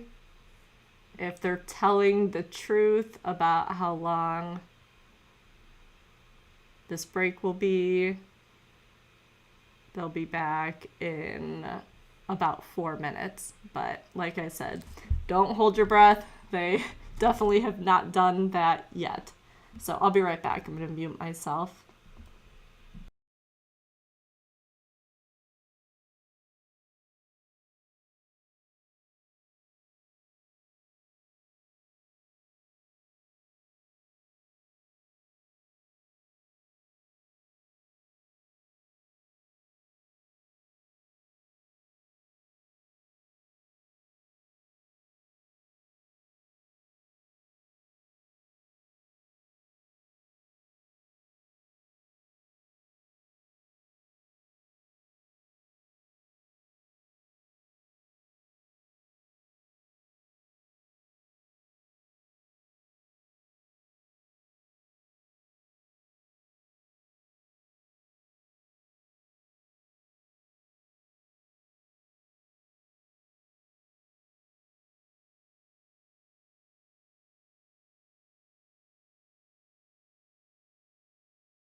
It is present, all counsel are present, jury and alternate are present. Detective, you're still under oath, and the people may continue with their direct examination. Thank you, Your Honor.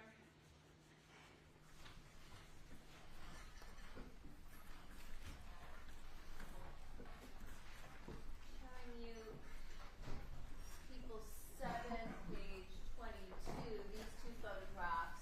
We talked about a photograph similar to what we see in the top left, where the subbreaker box is, where the cords were on top of the cabinet, and the entrance into the kitchen. Did you note anything along the door jamb as well as the floor immediately upon entering from the garage into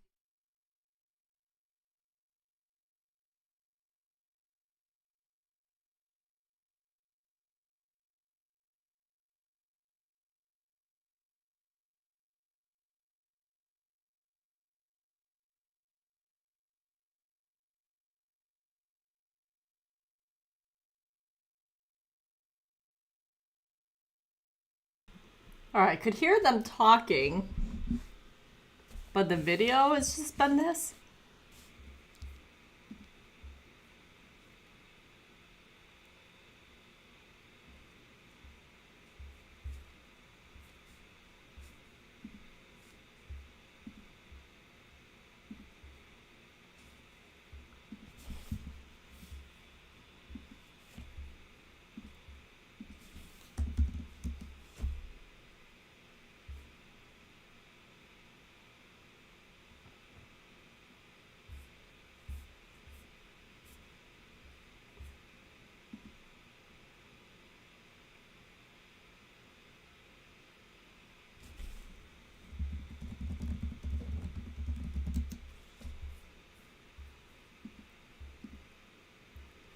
There we go.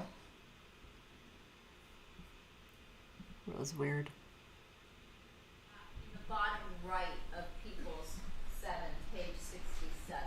So this is the same little T intersection of the hallway here that we were just talking about. Again, the whiteboard is seen in the lower left-hand corner, and directly in front of you with the open door, that this is going to be the bedroom that Fabio was staying in.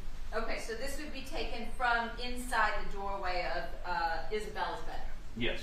Okay. Showing you People 7, page 18.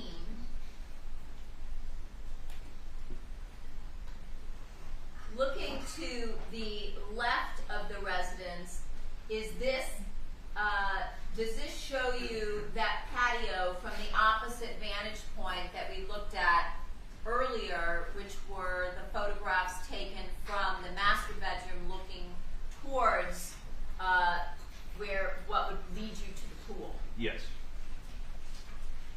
Showing you People 7, page 80.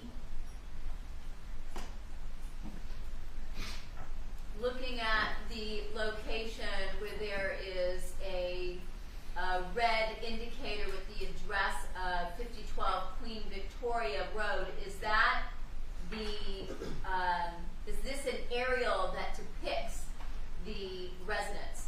Yes. And the location where you interviewed the defendant along with her daughters on the night of January 23rd, where would that be? I believe it was right here at 5009 Queen Victoria. Okay.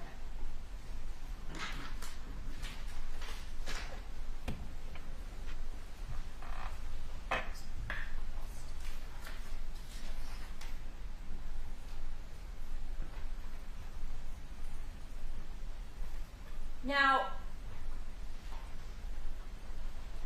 when you were finished that night, did you leave the defendant through the residence? We didn't know. Okay. At some point in time, did you have a conversation with her after you had gone through the residence regarding whether there was anything that was taken? Yes. And what, if anything, did the defendant indicate to you had been stolen during the course of the murder of her husband? Objection. This is Vegas to when this occurred, when and where. It's overruled. There was approximately $11,000 in various currencies. It was U.S., Canadian, and euros, and also costume jewelry. Did she indicate to you whether there was any jewelry of value that had been taken? Yes, and there was not. There was none. Yes.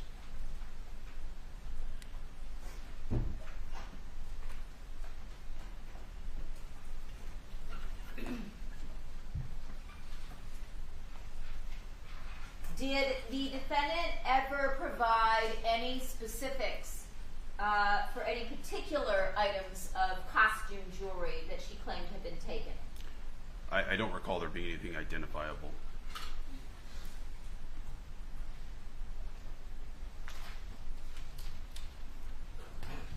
And in terms of that drawer area, when you walk into the master bedroom, where you said there were those cabinets where we saw that one of the drawers was open and a cabinet was open, did you actually see any cash in that area?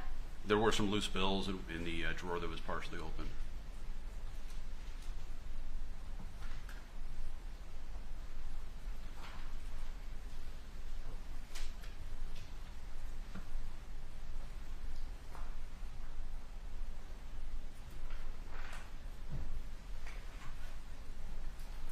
So, you said that you had handled, I think you said hundreds of burglary investigations in the course of your career? Yes.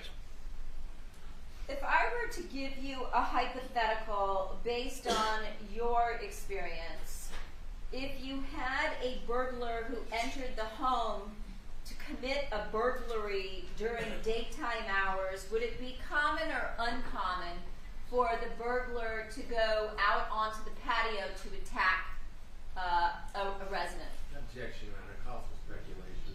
It's an improper hypothetical. Sustained. In your opinion, in this particular case, given what you observed, did this appear to be a burglary or a robbery that had gone awry? Objection, Your Honor. Again, no foundation. Sustained. Was there anything unusual about the fact that there was, this occurred during the daytime hours, that the homeowner was on the back patio, that he was still wearing a Rolex watch, and that blood was observed in the master bedroom, and that that was the only bedroom or room in the home that was ransacked? Same objection, Your Honor. It's Sustained. argumentative. It's not argumentative. Sustained on the first ground. Same other objection. Did you find anything unusual about this particular scene? Same objection, Your Honor. Sustained. Counsel, this is something for argument.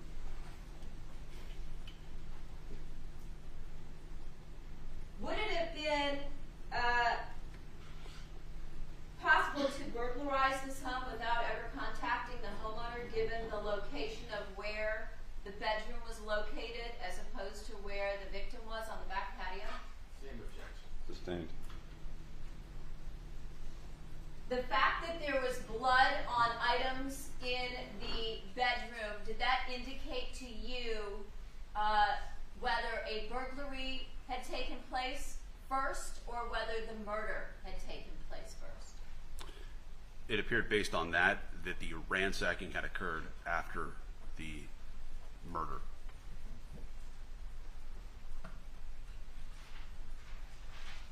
In terms of the burglaries that you had investigated in the past in comparison to this one, was it unusual that there was only one room in the home that had been ransacked?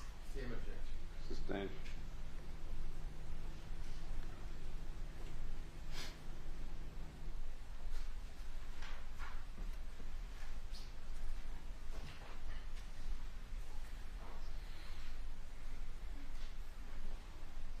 Was there anything about the location or the scene that appeared to you that the burglary was really a staged crime scene? Same objection. Sustained.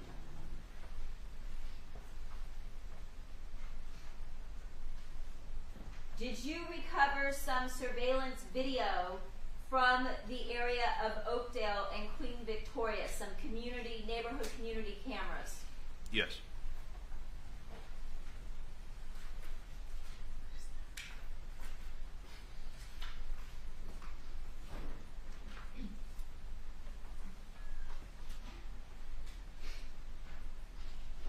And did you view the neighborhood surveillance video yourself? Yes. Did you view it along with other individuals, including your supervisor, Detective Castro? Yes. Your Honor, what's the people's next in order? 29. Thank you. Your Honor, I have a stipulation, if it could be marked please as People's 29. The stipulation reads as follows. Neighborhood surveillance video from Oakdale Avenue and Queen Victoria Road on January 27th of 2017. Sean Kacharian of the Los Angeles Police Department's Technical Investigation Division accompanied LAPD detectives Parshall and Berna to the location of Oakdale Avenue and Queen Victoria Road in Woodland Hills. They acquired the neighborhood surveillance video contained in People's Exhibit. I believe it's already been marked as number 19, which is a true and correct copy of the video captured by the video surveillance system for the date of January 23rd of 2017. The system video timestamp is 1 hour fast. Counsel, do you join? Yes. Received. Your Honor, for the record, in terms of People's Exhibit 19, that is a DVD that contains multiple surveillance videos from the Queen Victoria location that are separately labeled. Thank you.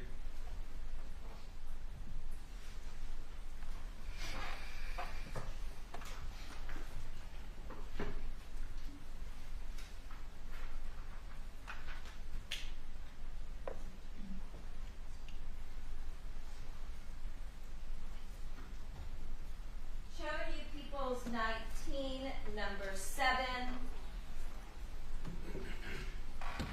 Do you recognize what you see here? I do. And what is this? This is a still image from the video recovered at Queen Victoria in Oakdale. Again, the timestamp is 1 hour fast. It's actually 4:18 p.m. Shows two individuals running at a decent pace, coming southbound on Oakdale and then running onto Queen Victoria. You can see that in the close-up here, the individuals have their hoodies on and they're cinched tight amongst their face. They also have the sleeves of their long sleeve sweatshirts pulled over their hands. And this particular screenshot, is this what you also observed on the video itself? Yes.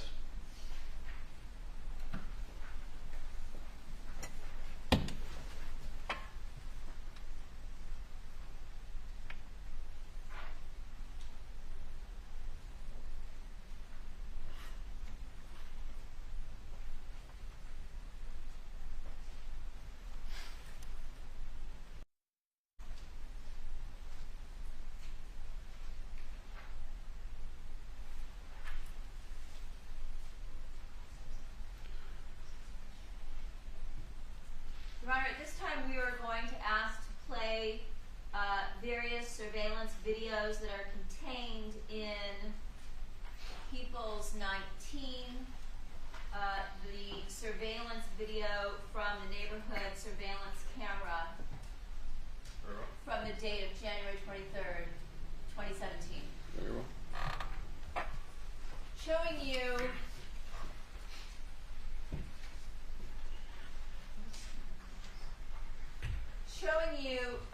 the video labeled here, which appears to show the time at 7:28 a.m. and this red vehicle, and now a blue vehicle leaving right after this in the circle. Do you recognize what you see here in this surveillance video at 7:28 a.m.? Yes, it appears to be the red Fiat driving down Queen Victoria, going northbound on Oakdale. And that's the red Fiat that you indicated earlier belonged to Isabella Sementilli? It's the vehicle that she was driving that day, yes.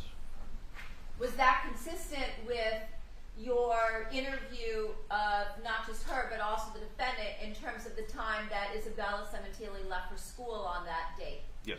Okay.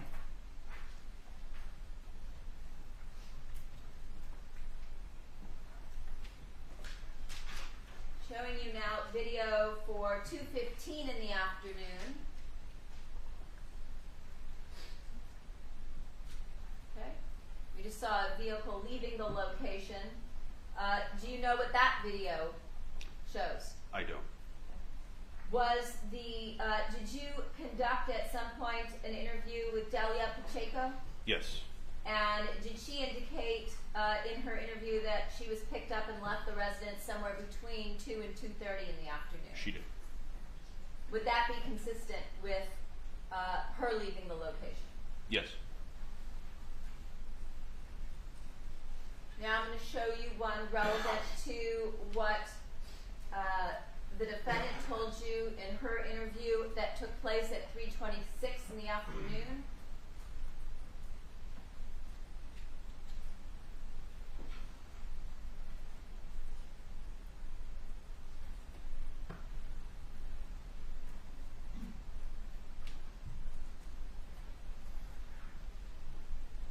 Do you recognize what you see here?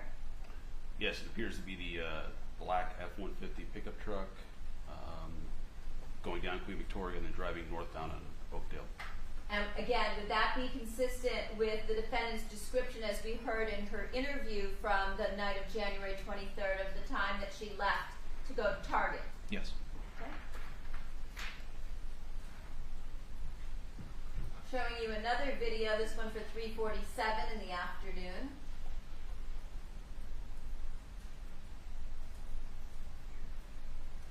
We just saw a red convertible Mustang. Do you recognize what you just saw there? Yes, that appears to be Jessica's vehicle leaving, going northbound on Oakdale from Queen Victoria. And was that consistent with your interview of her? Yes.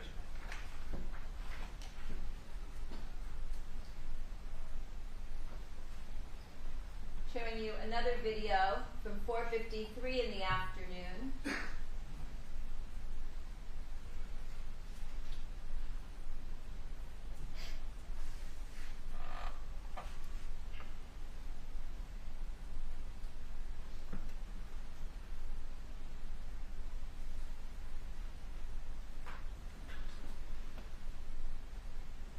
Do you recognize what you see here?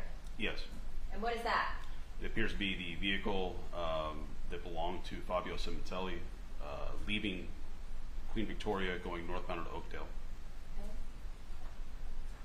And that would be after the time of the murder? Yes.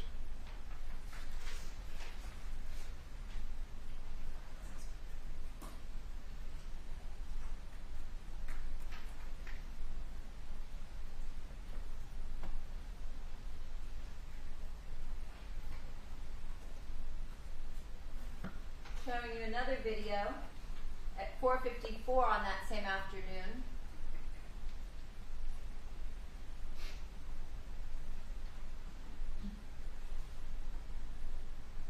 Do you recognize the vehicle that you just saw turning from Oakdale onto Queen Victoria? Yes. And whose vehicle was that? That was that red Fiat driven by Isabella. Okay. And was that consistent with your interview of her regarding what time she returned home? Yes. Okay. And one more. Surveillance video at 5:03.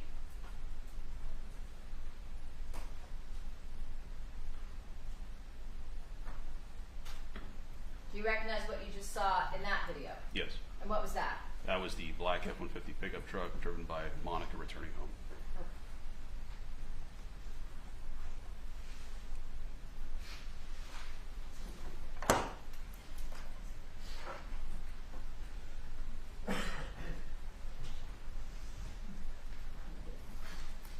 Now, I want to turn your attention to the date of January 25th of 2017 at about 5 in the morning, did you respond to a location across from 22935 Khalifa Street? Yes. And why is it that you responded to that particular location? We received information that a vehicle had been abandoned at the location, and the vehicle was the black Porsche that belonged to Fabio Sementilli. And when you went to that location, did you in fact find Fabio Sementilli's Porsche? We did. And was that a 2008 Porsche 911? Yes. And where was the vehicle abandoned? It was a residential street, but larger properties on a residential street, not a very busy street. Okay. Was it just parked along a curb area? Yes.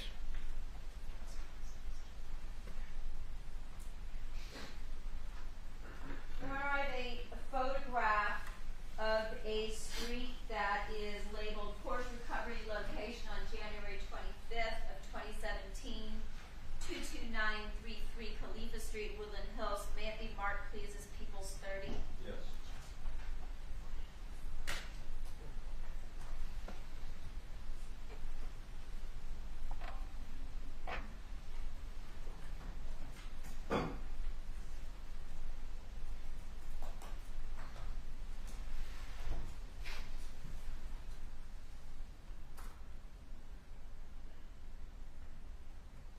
When you responded to the location, was it at 5 a.m.? Was it dark still outside? Very dark.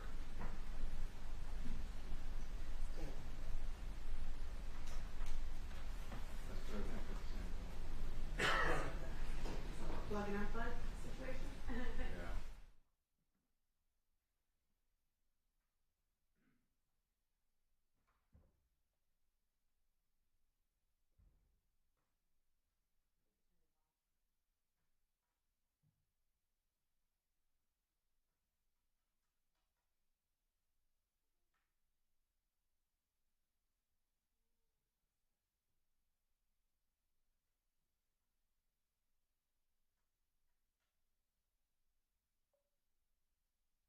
I feel like he's been on the stand for so long.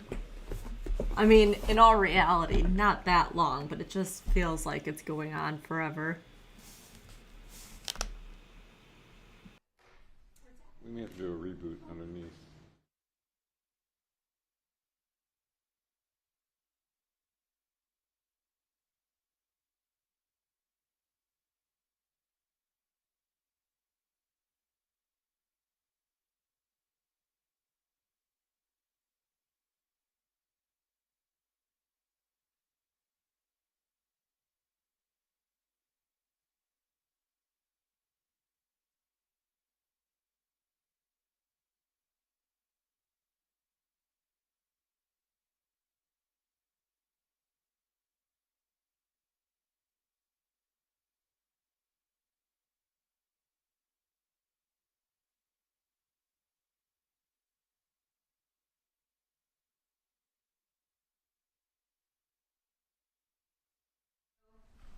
People's 30, which has a 4 in the bottom left corner. Do you recognize this street? It appears to be Khalifa Street. Okay.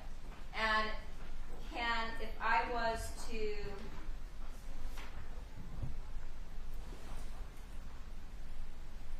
hand you this photograph, Are you saying no Place it sound on the next. trial? Oh, approximately okay. where the Porsche was? I don't know if I could based on this. Okay. Yeah, no, sorry. Is that the street that you, where you found the Porsche? Yes. Your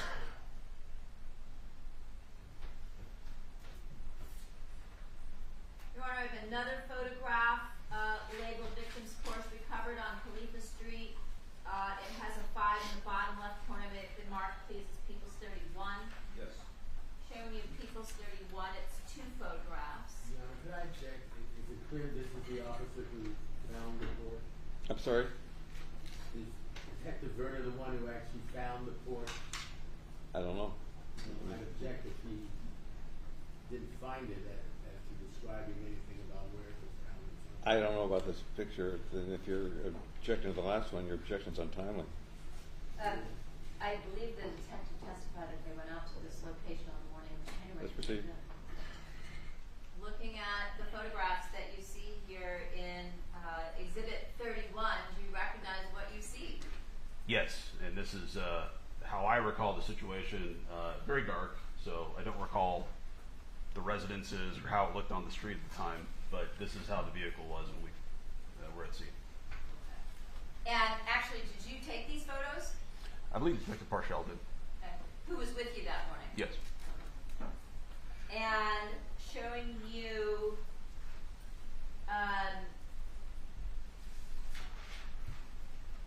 the license plate. Did it appear to still have paper plates? Yes. Your Honor, I have another set of 2 photographs labeled the same. May it be marked, please, as People's 32. It may. Thank you. It has a 6 in the bottom left corner. Showing you what we see here in People's 32. Do you recognize these 2 photographs? Yes. And what do you recognize here? Again, this is the 2008 Porsche. Both images. In fact, right behind it is our vehicle.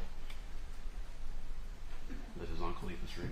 Did you notice anything about the condition of the vehicle or the windows at that time? Yes. And what was that? Both of the rear quarter windows.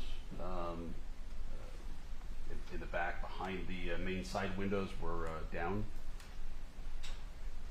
Did you and your partner have this vehicle towed to a police impound or tow yard? Yes. For processing? Yes. Subsequent to finding the vehicle, did you also locate surveillance video relative to when the Porsche was abandoned at that location on Khalifa? Yes.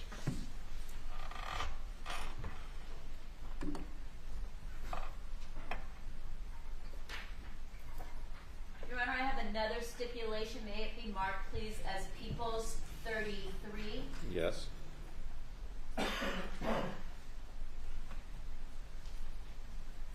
This one is titled Stipulation Khalifa Street Video.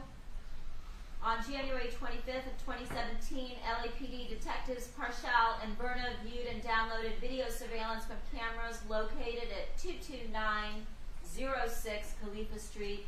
The recorded video depicted events that occurred at that location between 9 p.m. and 9:30 p.m. on January 23rd of 2017. A true and correct copy of that video is contained in People's... may it be marked as 34. That What is video. marked as 34? A video? Yes. The video so marked. Thank you. Counsel, you join? Yes. Received.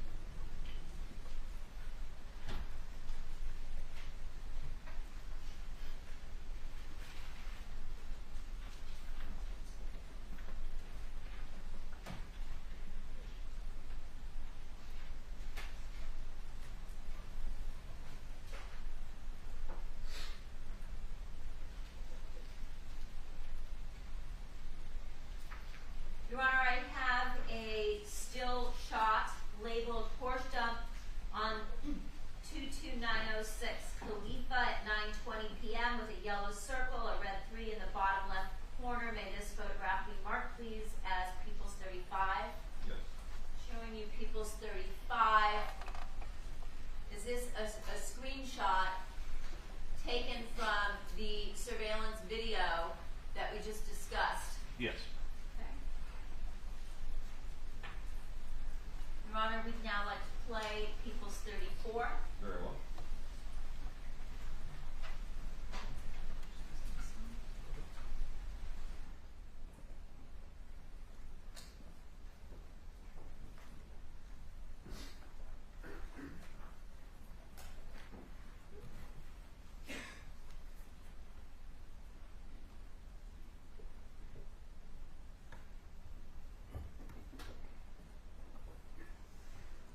abandoned at the location? Yes.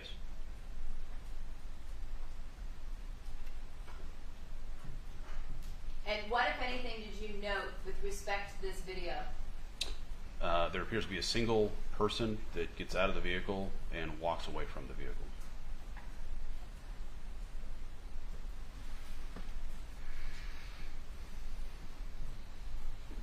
Is that what we see here? Yes.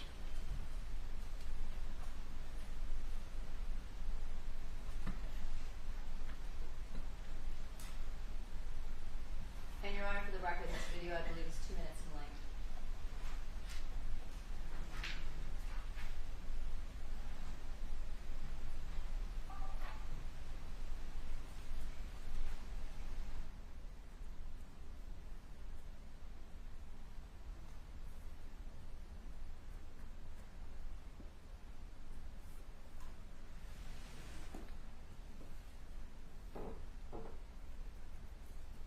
And does that yellow circle appear to follow the individual who got out of the driver's side and left the vehicle there? Yes.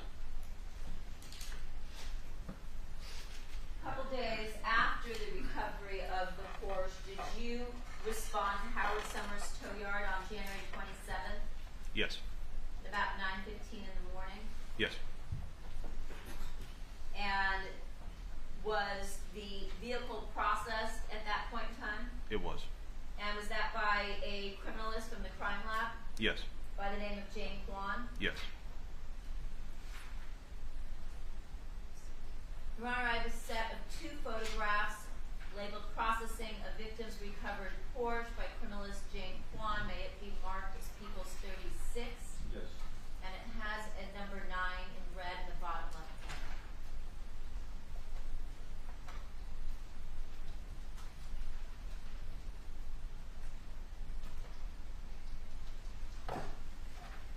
Showing you the 2 photos that you see here, do you recognize what is depicted in these photos? Yes, this is the vehicle once it had been impounded. I believe it's Howard Summers Tow in the Valley, Canova Park. It's parked inside. And were you present for the processing? Yes. And did you notice anything in or around the vehicle in the driver's compartment area? Yes. And what was that? There were some red stains in the driver's compartment area. And did you watch as Ms. Kwan collected various samples from those areas in the driver's compartment? Yes.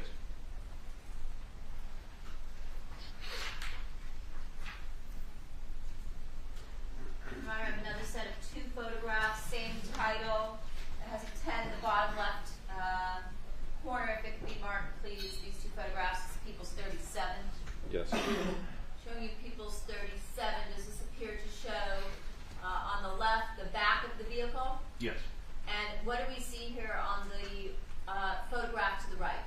The temporary registration, which I believe was in the windshield area of the vehicle. Your Honor, I have another set of 2 photographs with the same title. They may be marked, please, as People's 38 with number 11 in the bottom left corner. Yes. Showing you People's 11. I'm sorry, People's 38. Here we go. Do you recognize what you see here? Yes. And is this the same vehicle at the Howard Summers tow yard for the processing? Yes.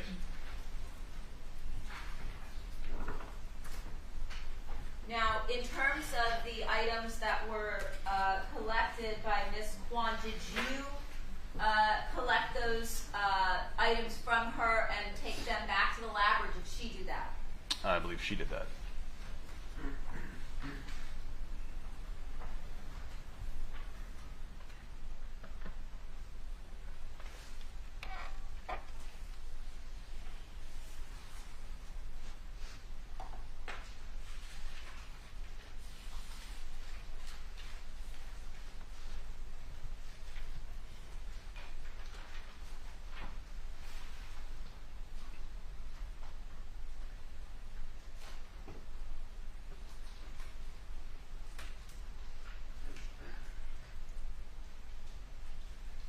In terms of the items collected by Ms. Kwan, did you and your partner direct that some of those items, those samples collected, be tested for DNA?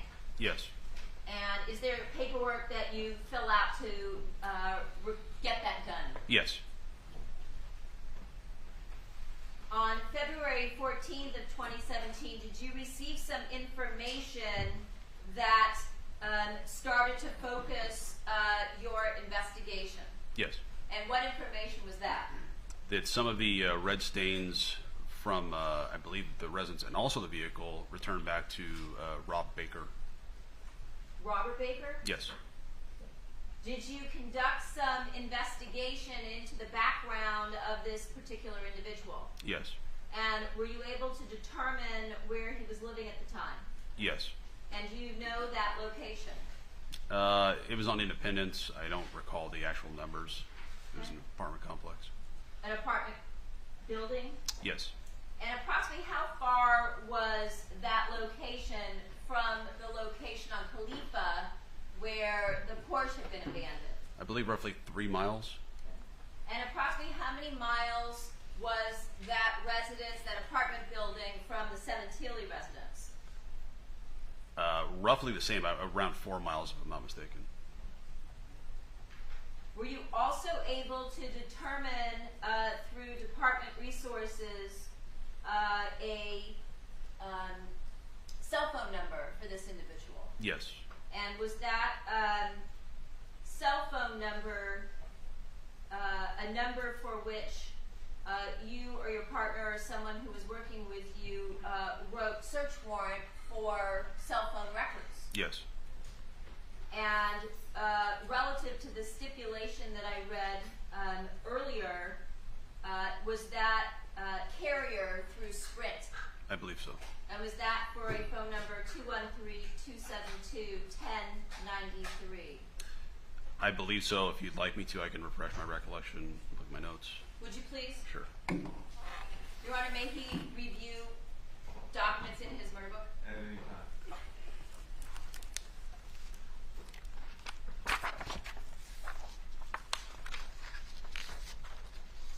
Can you repeat the number, please? Sure. 213-272-1093. Yes, and I have it down as Sprint. And in terms of that search warrant, was that search warrant served for phone records that included subscriber information? Yes. Did it also include call detail records, or what's referred to as CDRs? Yes. What are CDRs? It's a listing of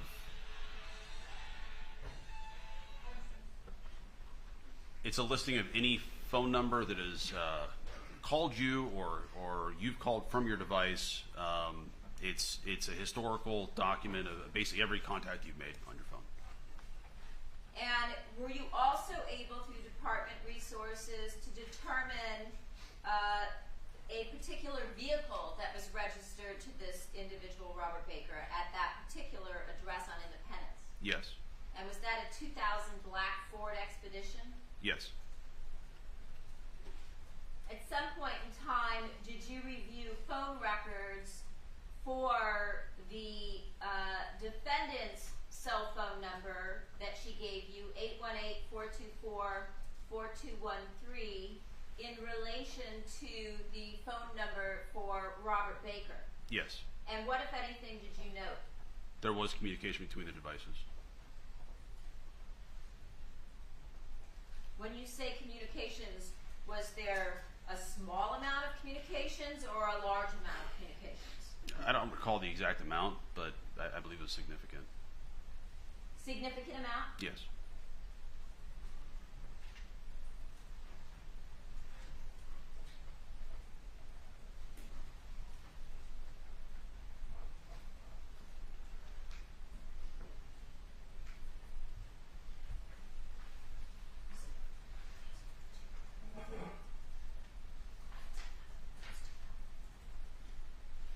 Your Honor, I have a recording, number 701560, of a recorded call between the defendant place on February 20th, 2017 at 9:20 a.m., which is a 9-minute recorded call. May the call be marked as People's 39. Yes.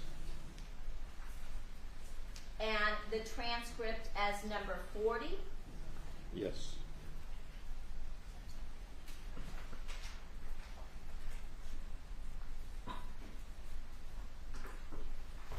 And at this time, may I pass out transcripts for this 9-minute recording? You may.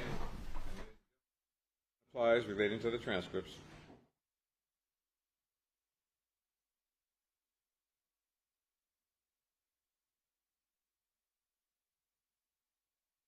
That's them. They cut the audio.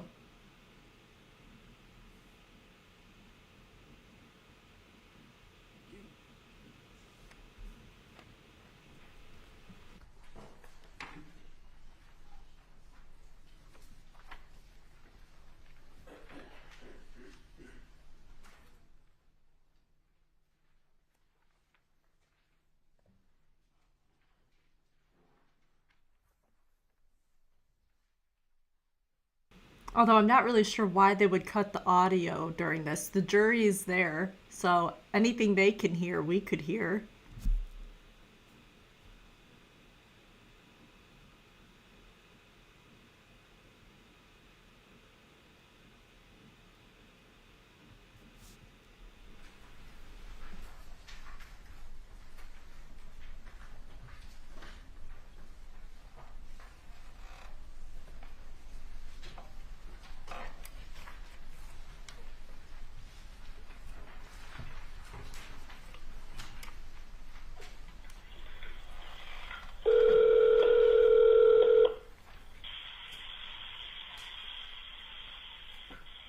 Hello?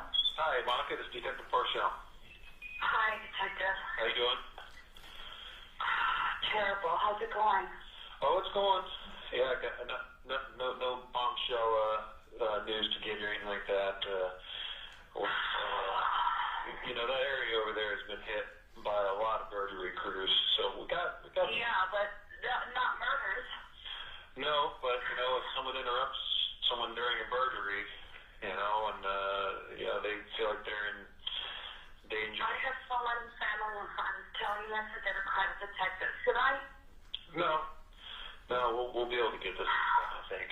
So, we got an angle on a couple different crews that are working burglaries in the area that we're trying to get into. Keep that in your hat, though, of course. I don't want to get out to anybody, but. Oh my God. So you weren't followed home from anywhere, from shopping, or I think you said you went to the gym that day? Yeah, me and my daughter went to the gym. I don't think I'm being followed. No. Then I went shopping late in the afternoon, but when I came home, that's what we found. Right. From your shopping. Yes. So you and Jessica went to the gym? Yes, me and Jesse. What gym did you go to? Elite Fitness. And where's that located? Canova and Victory. Oh, Canova and Victory. Okay. And you guys went in the red Mustang? Yes. Okay. And you guys both went in there. Is there any like thugs that hang out there at the gym at all, or? No, not. It's pretty safe. Not that we noticed. Right. You know what you were wearing that day when you went to the gym? Oh man, I don't remember. Probably my type. Okay. I don't even remember now. It was raining that day, so maybe like a jacket or a hoodie or something, or. You guys always park in the same spot right there on the lot, or? Yeah, on the lot. We always park in the lot. Yeah. I could ask my daughter. Maybe she remembers, but I doubt it. Okay. Where? You guys went there in the Mustang, and I got your times here. I looked at the times from the camera down the street. Looks like you guys leave about 11:42 to go to the gym, and you get back about 1 o'clock. Does that sound about right? Yeah. Okay. Did you guys stop anywhere between there and? No. You went straight to the gym, and then after the gym, you came straight home. Exactly. Okay. And then you left to go Target and Ralph's, you were in the Ford again, the truck. I was in the truck, yes, because Jessica went babysitting and she used the Mustang. Okay. But she usually drives the Mustang, right? Yes, she does. That's usually her car, yeah. And then I got you leaving at 3, it looks like 3:26 you leave to go shopping. And Yeah. You get back about 5 o'clock or so. Yeah, I think I came in right after Isabella. Okay, and you didn't see any people hanging around the corner or around the corner at all when you drove away? Just like walking the place or anything? No. No, why would I even think that? Yeah. I'm just trying to go over kind of. No, I'm having a little bit of a problem here. I know it's nothing you can do anything about it, but just people walking by the house, the street, and I don't know if they're coming, the teenagers are coming from the sober living, but they're just saying all these really terrible comments that my kids have to hear. Like so as they walk by, they shut it out with these awful things. What are they? Is there a ghost there? Is someone getting stabbed there? Like, if we're sitting outside, we hear everything. So, I don't even want to stay here. I think we're going to end up selling this place, and I just was calling to let you know, Jessica and I will be going in Toronto next week from Monday to Friday for memorial services. And Isabella will be in Agora Hills with her family friend because she goes to school there. So there will be no one home all week next week. Okay, you guys obviously have been keeping your gates closed, right? Yes, absolutely. Okay. And so you're going to be gone from, are you talking about next week, the 27th? Yeah. No, the 27th, I guess, Monday to the Friday, I think, yeah. I'm booking them today, so I'll find out the time dates. So 27th to the 3rd, you guys won't, no one will be there. Okay. No, I'll have my neighbors cut my mail and come check on the cats, but that's about it. Okay, all right. Okay, well, if we get something before then, or even if we get something when you're out, you have your cell phone. I do. Okay. All right, we got some good stuff that we're looking at. I can't go into details. This is nowhere near being considered anything like a cold case. I think we're going to get this thing done for sure. So we just got to get the right people to talk to us. So, and we're working on that right now. Okay. Any luck? Anything back with any DNA? Anything? Well, again, that's evidence, so I can't discuss that. I don't know if we had victim, suspect, whatever on it. Yeah. Did you? And so when you got home, I want to do a walkthrough maybe with you. Does Nala leave pretty early in the morning every day for school? Yeah, sure, very early. Yeah, I was thinking maybe tomorrow my partner and I could come by. And I just want to do a walkthrough with you and Jessica separately on, just where you guys went, what you saw, what you did, what was open, what was closed, what was on, stuff like that, just to get a better idea on the sequence of events. I know you talked to Detective Bucknell a little bit about, where you kept the money and you pointed out the drawers and stuff like that. But I want to do one myself and a couple more questions that I have. So are you available tomorrow? What time are you guys up and awake? Tomorrow by 7:30, 8 a.m. My cleaning lady is going to be here tomorrow anyway, so I'll be up. Okay, so you'll be up by 8? Yeah. Okay. Yeah. Why don't we plan on 8 o'clock? My partner. Okay. I'll talk to you and Jessica. Okay. Okay. I'll get her up for sure. And then I don't know if anyone left your receipt for the laptop and the phone. I think so. I think I have that. I put all my files together and gave it to my state lawyer because he's got to call everybody and do that stuff for me. I don't have it here at home, but it's in his office. Okay, I didn't know if you got one or not, so I photocopied one. Did you guys take anything else was taken? Because I'm missing, bedding. I'm missing pillowcases and stuff. No, I don't think so. Well, that's interesting. So you're missing pillowcases. Yeah, I think there was 2 missing. There was 2. And they asked me, did you have pillowcases here? And I said, yes. And I think they said, well, they must have taken it, but there's 2 missing. So I don't know if the police that were here took another one. Maybe there was they did. They did take 2 pillowcases. Oh, okay. All right. Yeah, we have them. Okay.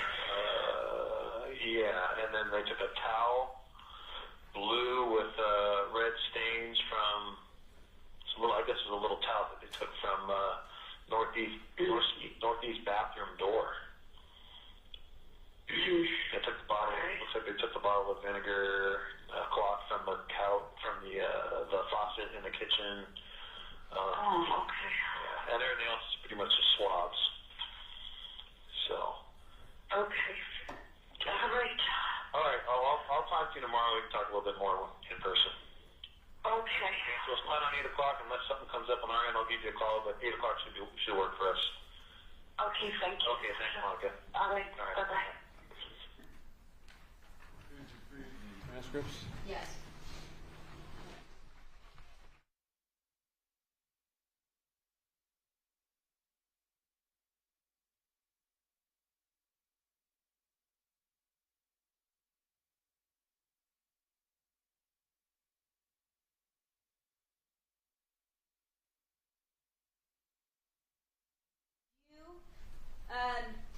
Hear that recording? Yes. And did you recognize the voices on the recording? Yes. And whose voices were those? Detective Parshall and Monica Sementilli. In fact, was this a conversation that took place while you were with Detective Parshall in your office? Yes, we had desks that were kind of back to back, so he was right there when he was talking. And when he was talking to her, could you hear what she was saying? No, I don't believe so. This wasn't one of the phone calls that was played where you heard it over the speakerphone? I don't believe that was on speakerphone, no. Okay.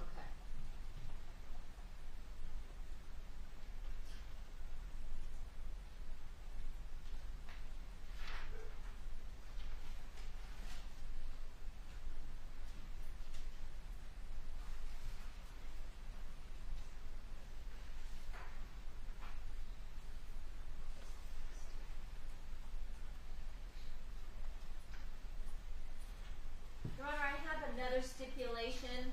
May it be marked, please, as People's 41. I believe it is 2 pages, or really 1 and maybe a quarter. So marked. Yes? Yes. Thank you. Stipulation, business surveillance video. James Wooten of the Los Angeles Police Department's Technical Investigation Division obtained the following surveillance video as part of LAPD's investigation of this case.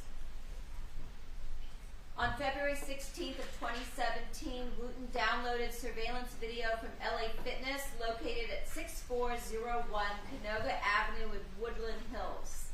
The video was originally recorded between 10 a.m. and 1 p.m.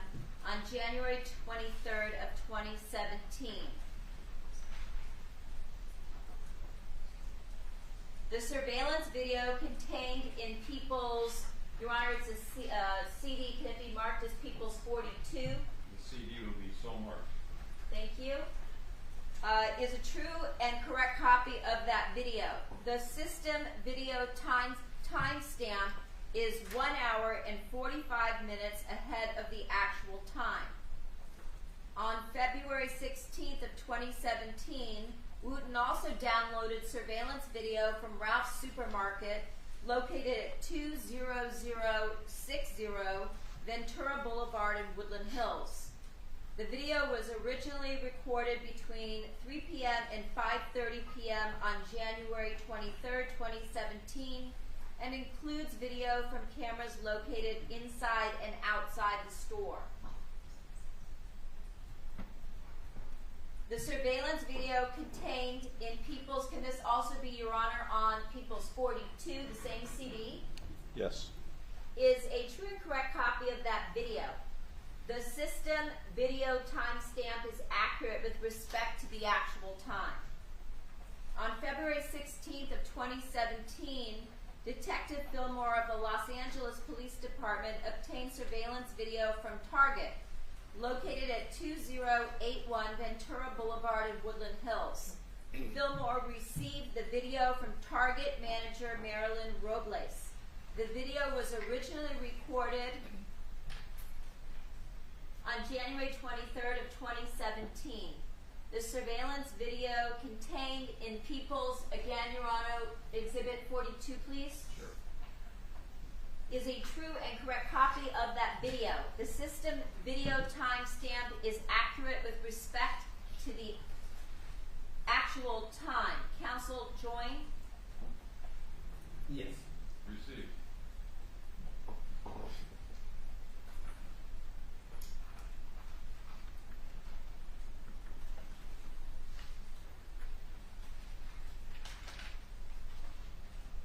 Now, did you and your partner go to the defendant's residence in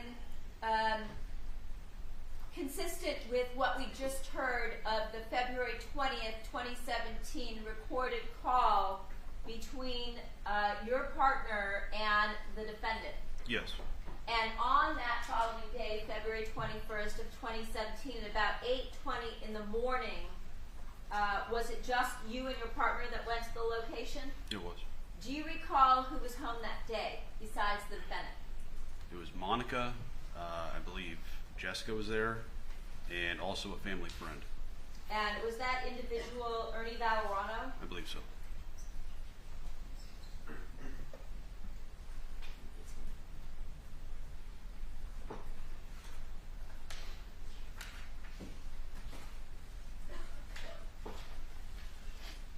Did you speak to the defendant that day? Yes. Did you also speak with her daughter Jessica that day? Yes.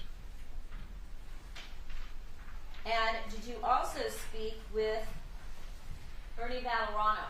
Yes.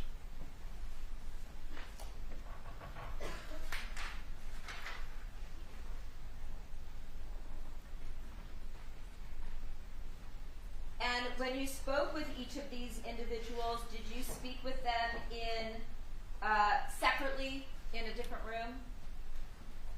If I recall correctly, it was kind of a rolling conversation. There was, it was all recorded. If I recall correctly, it was just one file, so we were kind of in just a moving conversation with different individuals throughout the recorded file. Now, in terms of the conversation that you had with the defendant, once again, was that a recorded conversation? It was.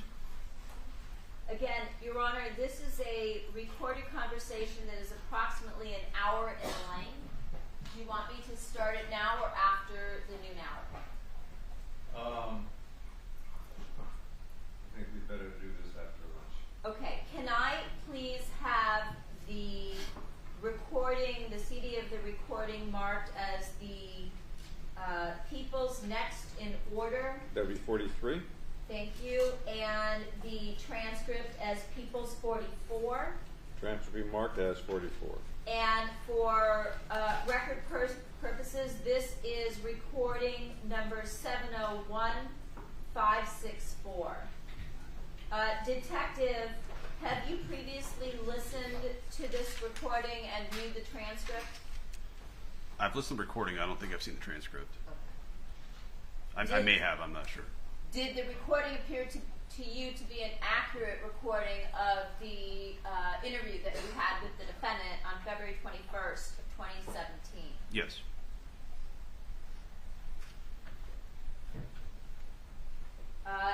During this interview or any other time, did you advise the defendant of the DNA results that implicated Robert Baker in the murder?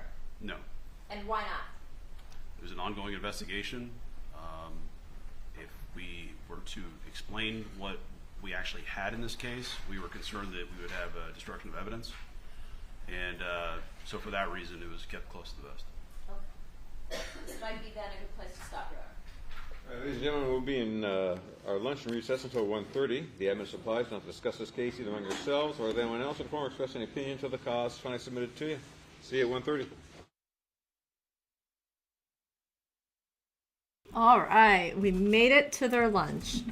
Like I said, friendly reminder, usually lunch is an hour. They took an hour and a half other days, so we don't know exactly when they'll come back. Yeah, not a whole bunch of new information. We were talking about in the chat that they took the pillowcases.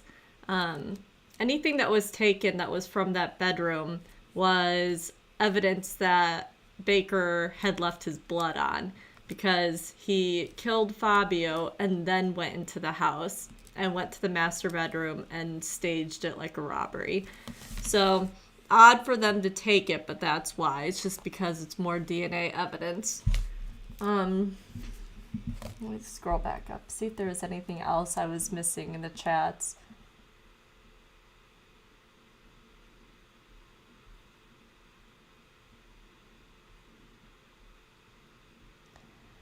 It sounds like they're going to be, I don't know if it's audio, video, but it sounds like they'll be presenting something after lunch that will take quite a while. The judge said just wait till after lunch. So it'll probably be a long thing to listen to. So far, it's just been audio today. And the jury was presented transcripts, but they were told by the judge not to consider the transcripts, just the audio. So, and that way, if for some reason the transcript messed up, that they have to determine what they hear on the audio. But it sounds like everything was relatively clear, and they'll be able to take this back with them to the jury room and hear it and replay if there's anything that they missed. Still no tears. And right now she's not that emotional, but earlier she was when we first were finding out that the police officer said that it was odd she didn't have tears. She was upset at the time, and there was no tears as she sat there. So very interesting. It will also be interesting to see when she does actually cry. Will it be with all these details and other people coming on the stand? Maybe when her daughters go on the stand, she will. We will find out. All right, I'm going to minimize myself. I'm going to leave the screen going. I will be back. I'll take my short break with them.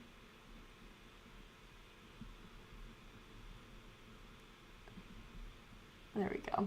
I'm going to make sure it's still going. Okay. So I'll be back. I'll leave the audio on in case they come back a minute before I do. But I would imagine I will see you anywhere from an hour to an hour and a half. I'm going to mute myself too.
I am not surprised that I am back, and they are not. I'm gonna check now to see how long this break has been.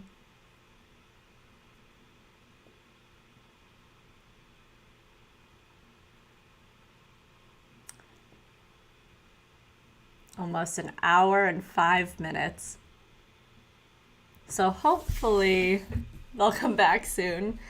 But yeah, like I was saying, they yesterday was an hour and a half, so you just never know with them. This is all California time, evidently.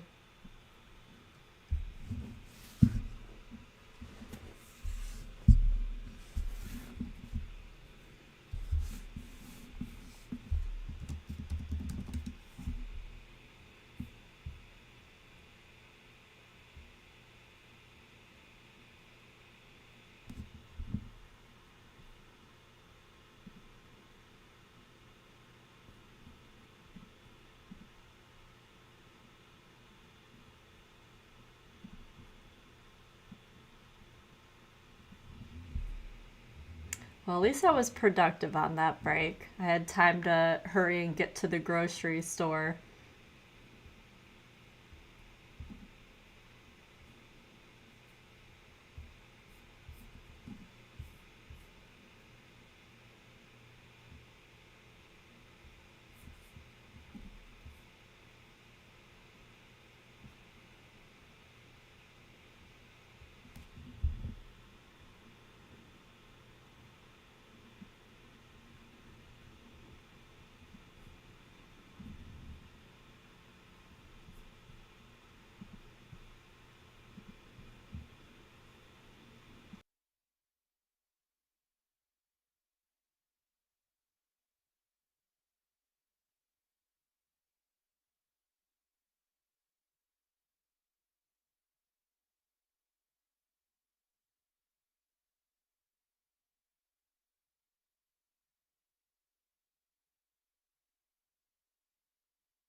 So while we wait, I'm going to pull up something that I started to watch, but you guys might be interested in.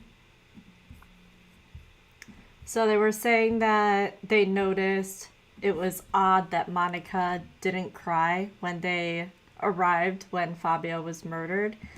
And Law and Crime put together a clip yesterday, and it's titled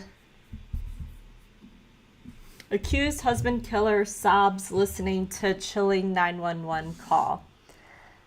And let me open this. And I have it off. It's muted. And I'm just watching it. And there are no tears that I just saw. So let's open it up and watch together. If you can get close to the baby go away, just take his life if he's not breathing. Get close to that and try to wake him up. Okay. Dad. Dad, please, Dad. No, Dad. I'm shaking him. Okay, all right. That's what we're gonna do, okay? There were no tears. Like, physically, and like how she's holding her head, everything looks like yes. Dad. But there are no tears. Dad, please, Dad. No, Dad. I'm shaking him. Like right now, she's shaking. But there's nothing happening. That's what we're gonna do, okay? If you have the defibrillator, I want you to go get it. Do you have the defibrillator? I don't know what that is. That's okay, don't worry about it. I want you to put you down on his back, on the floor. Is down the floor, on his back. No, he's leaning over a chair.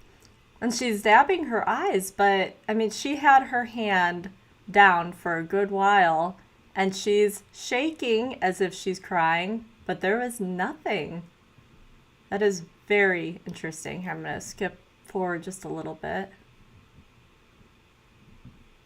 Accurate depiction of how the scene appeared as you got there. Yes, ma'am. I mean, Marcus Peoples 5, a different angle which shows the person on the chair with what appears to be a phone next to him. You may. Peoples 5, same thing, from a different angle. Is that the scene as you saw it? Yes. And then finally, Peoples 6, if I may mark it, is a close-up of the victim's face and torso, looking at his right side of his face with some light. And Peoples 6, is that an accurate? There are no depiction of what you tears. saw? What in the world? Yes, ma'am. And What is again, happening? as far as your expertise, you saw no signs of life. Is that correct? Correct. Who pronounced him deceased? So I was doing the hands-on component with all the medical equipment, and my partner, typically you have the person doing the hands-on stuff, and the other partner is doing all the documentation, the radioing in with the base station hospital. I'm shocked. I don't know how I didn't pick up on that the last couple days. I'm not going to let it go now. I'm going to be watching her face through this whole trial. That's crazy. Not even one tear.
So for those of you on, I was telling you earlier about my schedule for this, well, today and this weekend.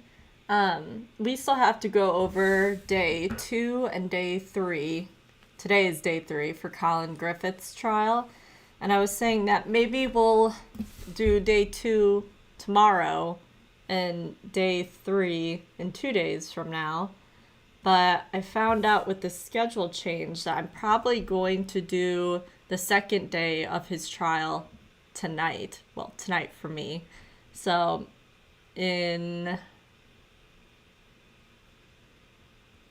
probably in around 4 hours from now. So you'll have to figure that out wherever you are at in the world. But I think that is going to be the plan. And that way tomorrow we'll do day 3. We'll be completely caught up for Monday.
And then tonight I'm putting up a video. It's not going to be live. Interrogation that I just did. I made the video of it, not the actual me interrogating. But it's a pretty good one. And I found out after the fact that there actually has been some true crime shows that just did something recently on this lady. Her name is Angela Whitley. So you guys might be interested in that. Her interrogation's crazy because you hear all the facts of leading up to the interrogation. And then she has it, and she was free to go, even so she was a suspect in her husband's murder. And then you get to hear everything that happened afterwards, and who did it, and how, and why. And I really enjoy those type of videos, so hopefully you guys will too.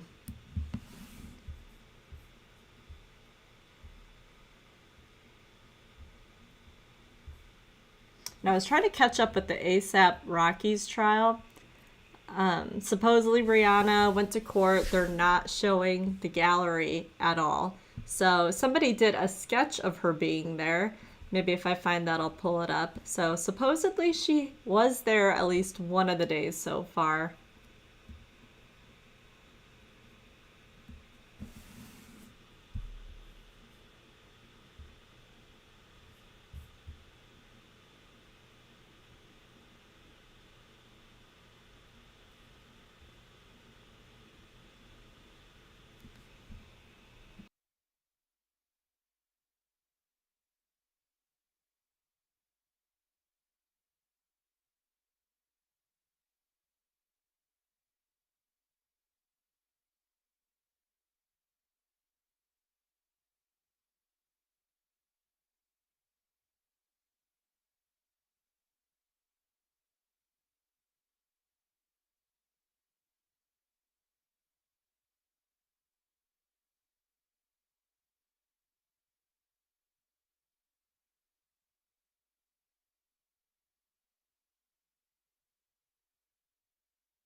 We're almost at an hour and 20 minutes.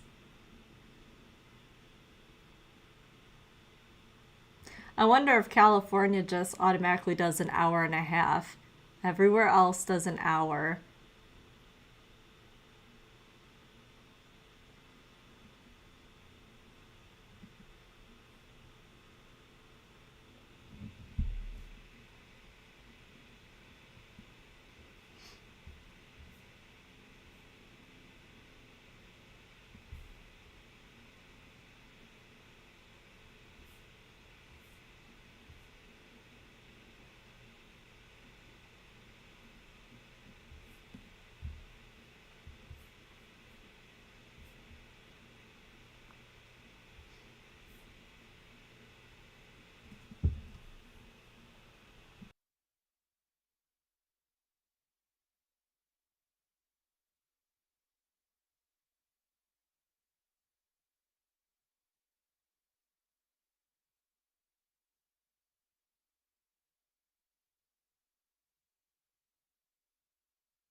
In other news, I was catching up yesterday with more like actual news, not long crime type stuff, and I didn't see until after my daughter's band concert last night about the helicopter and the jet plane that collided. And the last thing I've seen just a little bit ago, they did recover the black box, so hopefully they'll get more details.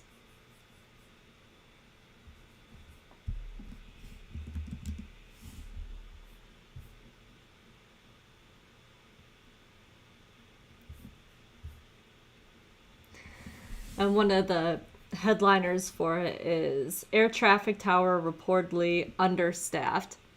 But that might be. But all of these planes, helicopters, all of it, they all have warnings. If they're on a collision path with anything, all of these alerts come on. They're trying to let you know that you're not safe and you need to change what you're doing. And that's not just manpower like the traffic tower, that is machines in each of the things. So I don't think understaffed is the blame or the sole blame.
All right, thought this was going to be the moment of truth because we are just now slightly over an hour and a half, and they are not back yet.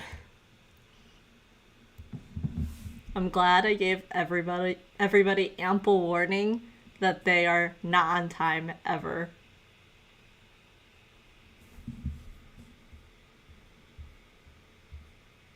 Although what I do hope they're on time for is ending at a normal, decent time. I hope they don't run over just because it's Friday. That way we can start gearing up for the Colin Griffith trial later today.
All right, let's see how long it's been now.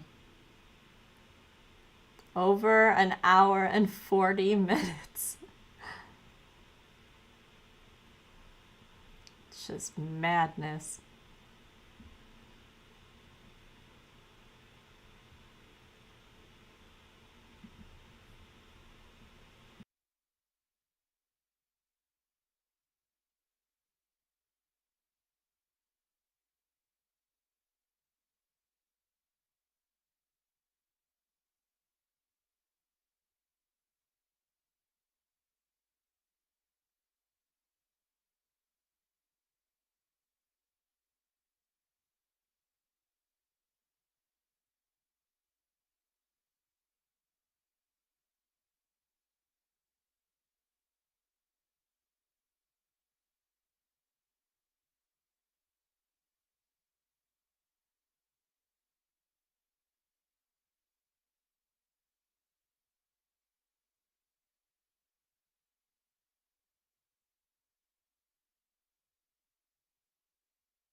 Good afternoon.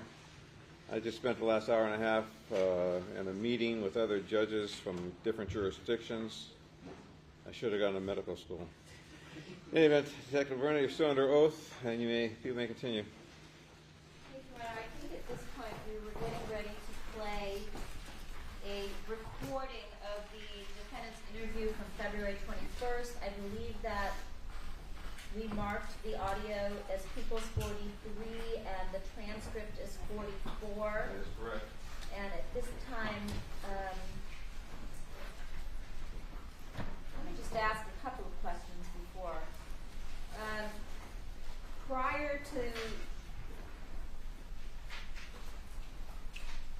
this interview that you had with the defendant on February 21st along with your partner, had you already received some phone calls from an individual by the name of Deborah Obad? Yes. And prior to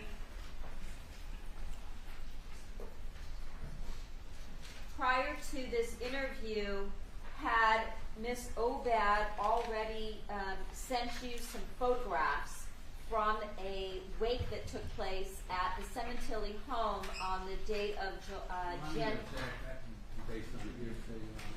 I haven't heard the question. I'll take your objection as submission. You may finish your question. Had she sent you some photographs prior to the time of this interview? Yes.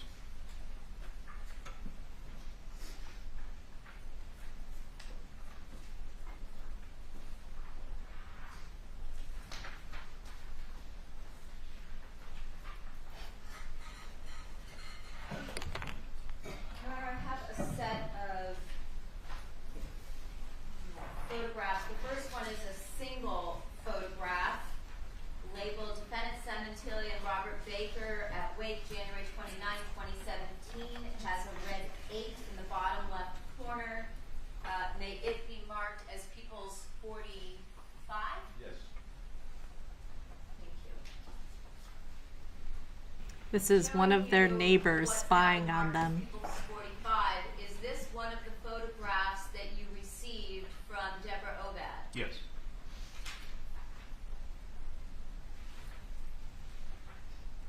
Your Honor, I have another set of 2 photographs titled Bandage on Robert Baker's left index finger, January 29, 2017, with the red number 7 in the bottom left corner. May it be marked as People's 46. Yes. Thank you. Showing you People's 46, the photograph on the left, is that another photograph that was sent to you by Miss Obad? Yes. When you got to the home, you told us earlier, just before lunch, that the defendant was at the home along with her daughter, Jessica, as well as a family friend, Ernie Valorano. Is that correct? Correct. Your Honor, I have a photograph of Ernie Valorano. May it please be marked as People's 47? Yes. It has a red 21 in the bottom left corner. Showing you People's 47, do you recognize this individual? I really don't at this point. It's been 8 years. Fair enough. Yeah. But you remember that being the name of the individual that was at the home the day that you went on February 21st of 2017 to speak to the defendant? Yes. Your Honor, at this point, we would ask to pass out the transcript, which is People's 44. Very well. And again, the same ammunition applies.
You weren't listening?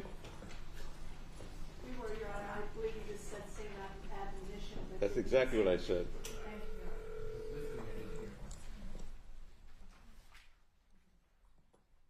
you. Got it.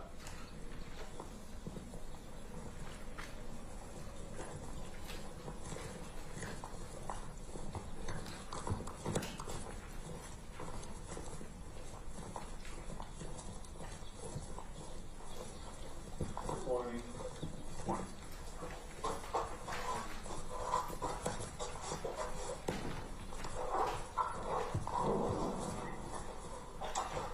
We had to stay in a little bit longer. A little bit. And the family here, just Jessica. Okay, hi, Jen.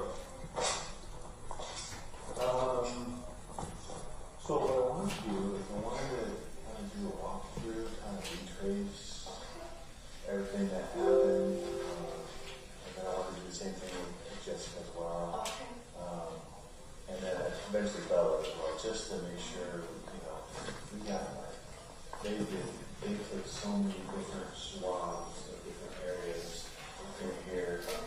I can't submit, you know, 145 swabs at once and expect them to get it back to me. They just won't let me do it. I have to do handfuls at a time. So a lot of it is just figuring out what ones I need to submit. You know, it's pretty much, I think, I mean, hopefully not, but I mean, most of it's going to be back fine. You know, so I got to kind of determine what I should look at first. So if we can go out front and take it from when you got home. Do you want to go through the garage, or that's where Yes, everything- yes, yeah. Go to the garage.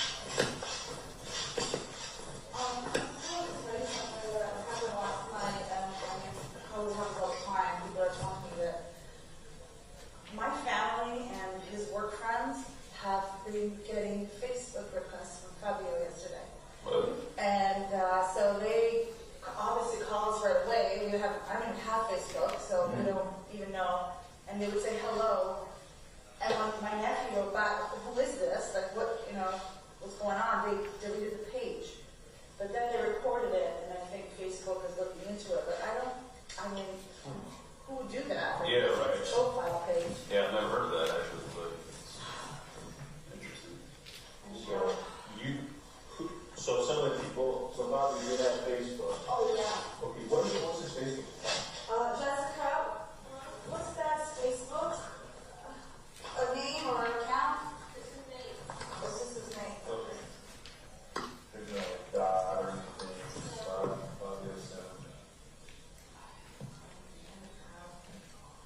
Okay, and then, so who actually got requests from his Facebook? Well, I don't know everybody, but my nephew, Daniel Chilo Toronto. What's his name? Daniel. Okay. Chilo, that's his nephew.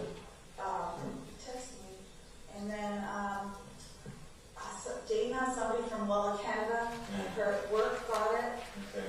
My friend Deb got it, but she says, I just delete them because I get so many hacked Facebook requests. Yeah. And I already know the people, their pages, so I think that's what it is. I think people know that he died, maybe the brand name, so I have a Facebook page, and they have a way of doing that. But I'm going to find out how that's done.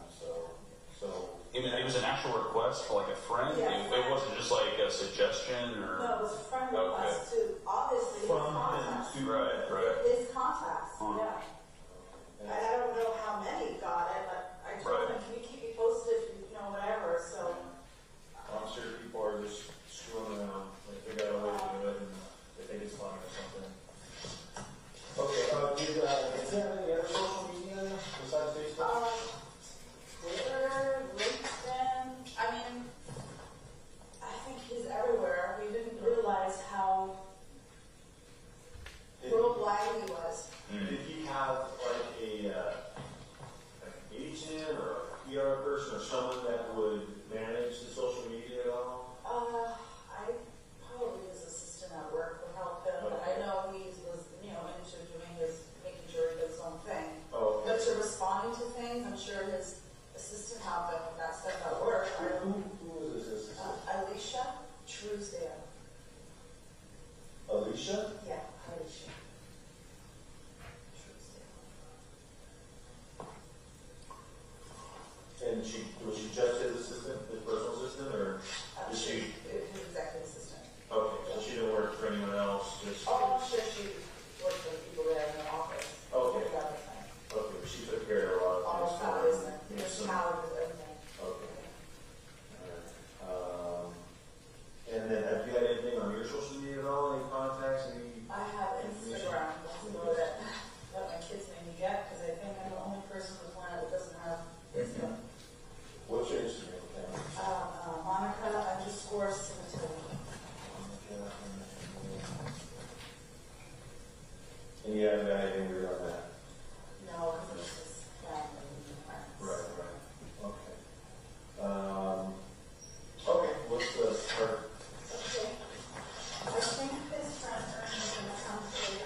How did you park the car in the garage? In the back end? Oh, no. It's always inside this one. Always inside this one. Oh my God, we didn't even close the windows.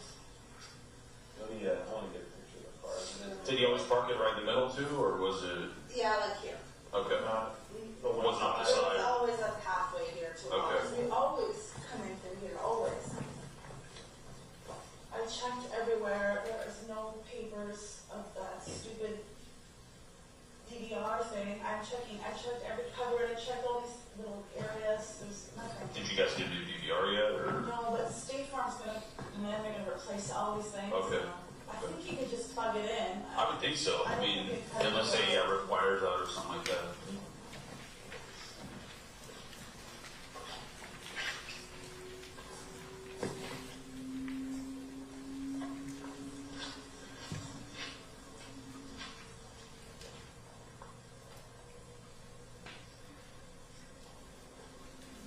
Okay, so you should park it just like this in the middle. Alright, so to Ralph's and then Target, or Target then Ralph's? I wasn't home. I may have done Target first. Okay. Target first. Then Ralph's, that's it. And then what did you get at Target? What were you shopping for? If you remember? Gosh. Well, after I shopped around and looked for some clothes and shoes, I went to the pharmacy area. I came home with shaving cream and razors, a loofah, like big bathroom stuff. Okay. Just lots of toilet you guys shop Yeah, at Target. yeah. And at Ross, I got wine. I think I got tomatoes, things that I needed for dinner that the kids, I needed dinner that. Okay. Alright, so Target and Ralph's, got those things, and then straight home from there? Yeah, and as I came home, I saw the Fiat on the side of the road. I said, oh, Bella's already home. Because I knew she had to go get her glasses, and then I pulled in, and I saw the garage open. Even if I would kill them, they always leave the garage open. But his car wasn't here. Okay. So I walked out, I walked into the door. Actually, the door was cracked open a little bit, and I can hear her saying, Dad, Dad. Okay. So I ran in, and So did you park pretty much right where you're at right yeah, now, the black truck? I was parked there. And you got in the black truck that night, you parked where it's at right now? Okay. When you came home, was the gate open? Yes, It was already open. Yeah, it was where? right here, I'm parked on the side. Okay. Where left handed, that's where she parks. Okay, so just to looking out for the right of the driveway. Okay. And we talked about this before, gates usually open during the day? They were. Usually open, not even closing now, but whatever.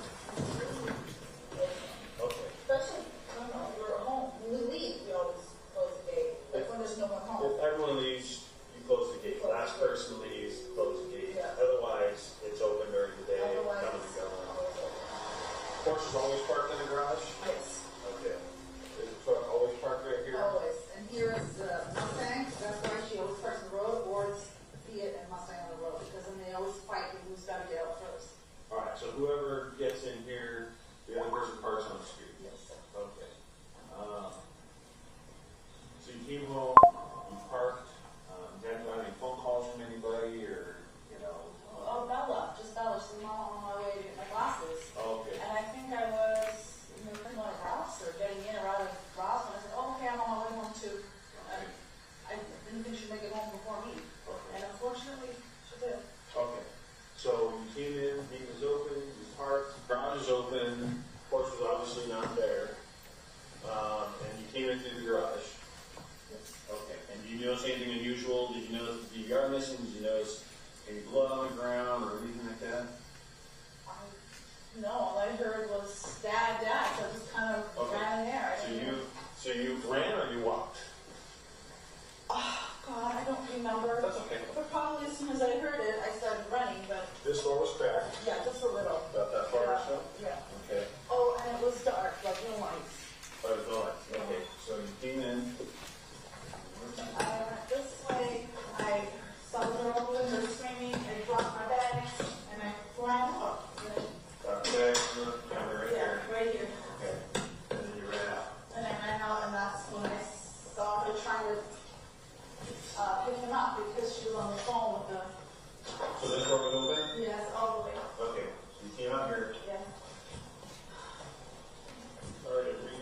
with you? Like, We did it every day. okay.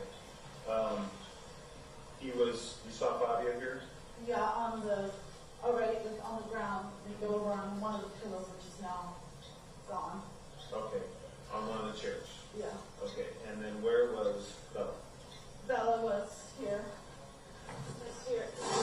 Leaning over on a chair. She was here. The phone was there on speaker 901. Oh, okay. And she was trying to pick him up, and they kept saying, pick him up, pick him up. So I was just freaking out, and she was being the adult. Okay, so the chair was not turned on force. Good. Yeah. Something like that, right? I know that he was leaning on a chair, and his knees were on the ground. It was about right here, Okay. the way I remember it. When he was here, was she on the left side or the right side? No, I was there. I ran this way. She was You here. ran through here, or you ran around here? I ran that way. Okay, so you came around the pool side. Yeah. And you saw him in there, you saw the blood. Yeah. Is she actually trying to grab him and pick him up? We did together because they said turn him over, and we couldn't. And when we picked him up, smoke came out, and I think it was a cigar. Oh. The smoke coming out, but the fire was on, and I think the TV was on. Okay. And so well, when we found that he was still down, did you like partly lift him up and you couldn't get him? We could not pick him up. Okay. And then I guess it was just everywhere. So you got blood on you? Yeah. On your hands? Yes. I imagine Bella did as well. Bella had a lot more than me. Okay, all over. And then, did you guys at some point say, you know what, Dad, you done No, what you do? because they ran in the door. I don't know if it was the paramedics or the police or the firemen got here firemen. first. Yeah. And they just pulled us off and made us leave. Okay, so they were attending, so you guys came back around here. Did you know what way you came through? I don't know what way I came back, but I know we were like this. Right, so I'm pretty both sure. of you came back through here, Yeah. right? And you were wearing the shoes that you're wearing. My running shoes. Your running shoes, Yeah. the same ones that we talked to you in the room, Yes, right? And then yeah. did we take a picture of the shoes? I think someone looked in under my shoes. Yeah, we saw the shoes. A Bella, pair of boots missing. Those are Bella's. those are Bella's. Yeah. Okay, those are right here. Yeah. So you guys came back in. Now you're dripping blood at this point from him, or did you have that much blood on you that you remember? My hands were full of blood. One of my knees, not dripping, just on my clothes, and I'm assuming on my shoes because we did walk back in here and my shoes are dirty.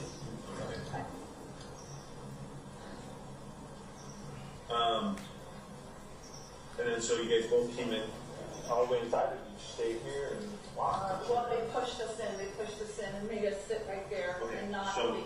just you and Bella still, right? Just me and Bella. You came in, and then where did you guys go? Right there, those two chairs on that side, they made us sit. So you walked through here, Yeah, and we sat there. okay. Now, who arrived next as far as family, friends? Who did we call next? We called Deb to get Jessica here. Okay, so you called Deb. And my friend Elise. Elise? Elise, yeah. Who's Elise? She's one of my gym friends. Okay, how do you spell her name? Elyse. Okay, so you called. Bella texted her from my phone, and she texted Okay, Elise. so you're like, call Deb, tell her to get Yeah. Jessica here, call my friend Elise, Yes. tell her to come. Yes, she came. Okay. She came. Any reason you wanted Elise here, or just Just the two first what girls I think of are them two. Okay, all right. I didn't call his family until we were outside. Okay. So, Can I put that? Bella texted on your. And then while we were here, that's when they looked at our shoes, or my shoes. Who did? Police, I think, or the fireman, I don't know who it was. And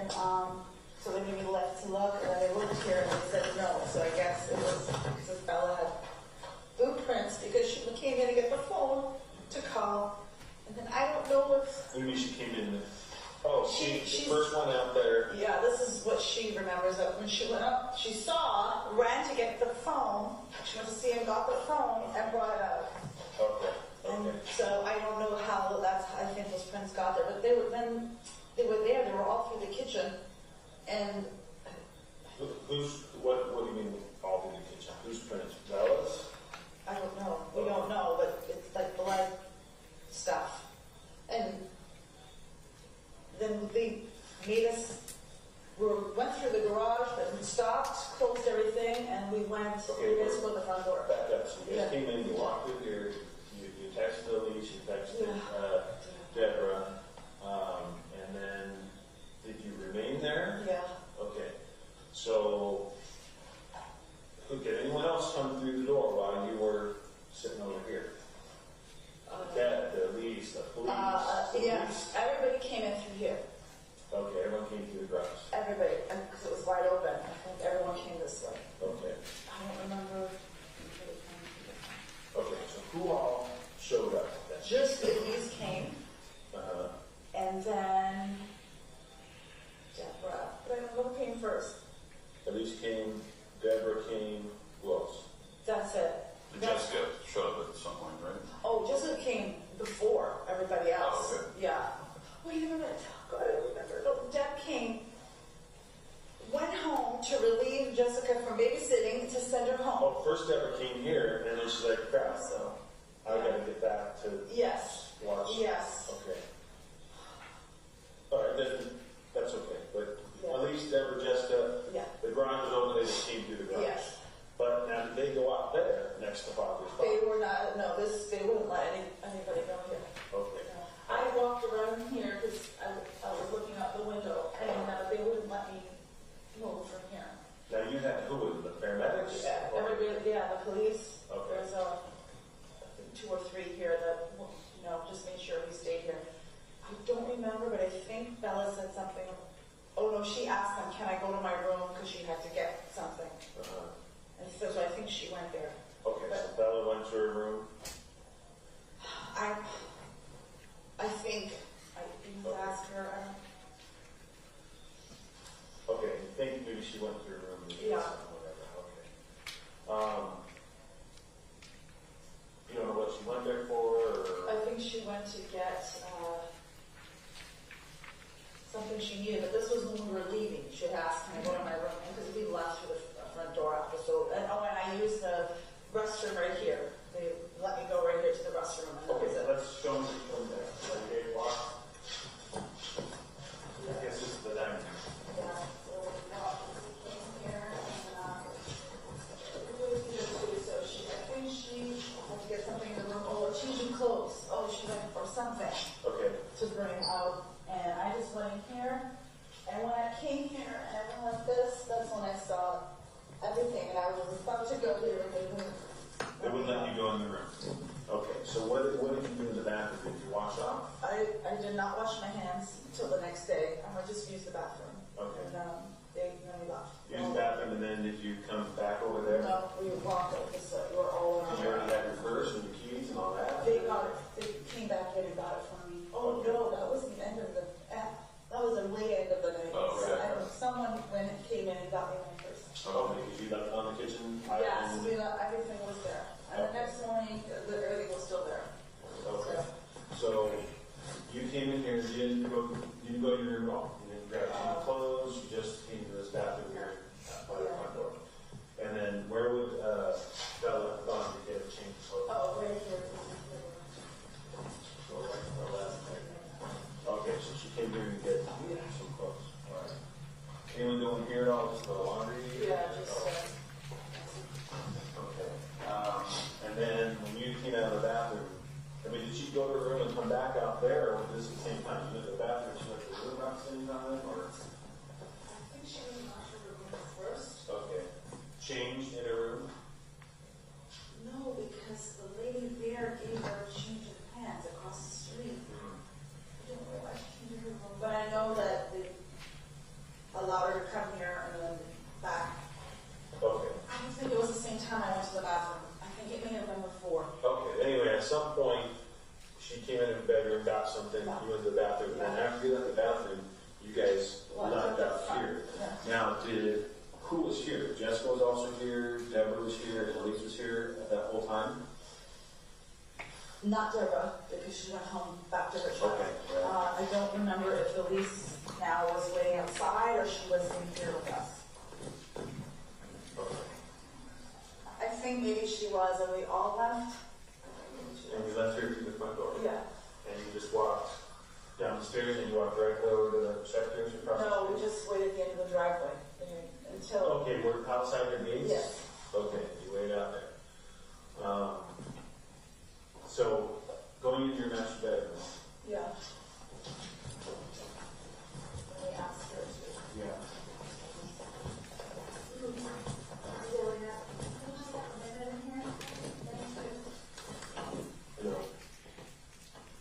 Hello. You didn't come in here at all that night until after we had finished with the house, is that right? Yeah, I came in this morning. But when you went to the bathroom, you looked down here and you saw stuff scattered. Yeah. Obviously, it wasn't like that before. And Delia had been here that Oh, yeah. same day. It cleaned everything. So everything was spick and span. Yeah. Okay. What was in this drawer right here? I noticed that drawer was open. Well, now it's all a mess because I threw Sure. everything back in. But we had, here is where we had, is this? We had money here and here and here. And different currencies. Right, you said euros, Canadian, and U.S. currency. Yeah, and they may have been separated by a white envelope. But Okay, not in which envelopes. drawer did you have the money in? This one here, but I know sometimes you would keep, a little stack here. Okay. So the far right drawer had the big chunk of The big chunk of money. and then the drawer right next to it on the left May may have have some money, like, Had some. going, sometimes I need money for shopping, go in here and take out 100 or something. And all that was gone when you Yes. got back in the house and stuff. Yes. Okay. And then what do we have? And then what do we have over here? Did you have? I noticed that all these drawers were pulled out or open. All the clothes, yeah. All the clothes were on the floor, but I don't know why they were flipping there. This was over there, and Wait, was that on top of this table? yes. And it moved by whoever did this, or that's where you keep it? No, we kept it here. Okay. I found it there, and I had a top shelf, and the top shelf is missing. The whole shelf is missing? Of this, yeah. So you're missing the shelf. Yeah. All right, let me get a It's picture of wood and red velvet like this. This might be a piece of it. that. And you never found it? You cleaned up and you never found it? Oh, no, I picked everything up. It still had a little bit of So stuff. like someone took stuff out of here, they actually took the whole shelf. I guess, and pillowcases are missing. We took pillowcases. Yeah, but he asked me if I had removed one because they didn't Okay. take it that third There, one. there might have been one missing and then they took two that had Yeah, maybe a yeah. blood stain on it or something like that. Okay. Um, So where was your expensive drawer? You said they missed the expensive drawer.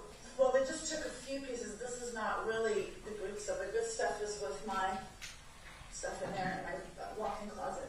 Okay, so the stuff in here was just costume jewelry. You did have jewelry in here? I did have jewelry, like I said, his pocket watch, a black watch, and then just pearls. I mean, I get $500. They're not like my gold and my diamonds and all that. Some Okay. silver bracelets. Now he had a pocket watch. Yeah, Did you know what brand or anything like that? he bought that in an antique place before we were even married. So pocket watch mean those ones got a little chain on it, and This one didn't have no chain. It was just a pocket watch. they're one of those round ones Yes. that you can open. Yes, it looked like it was the brass old, but I think it was gold. It was an antique kind Yeah, of? it was Okay. really antique.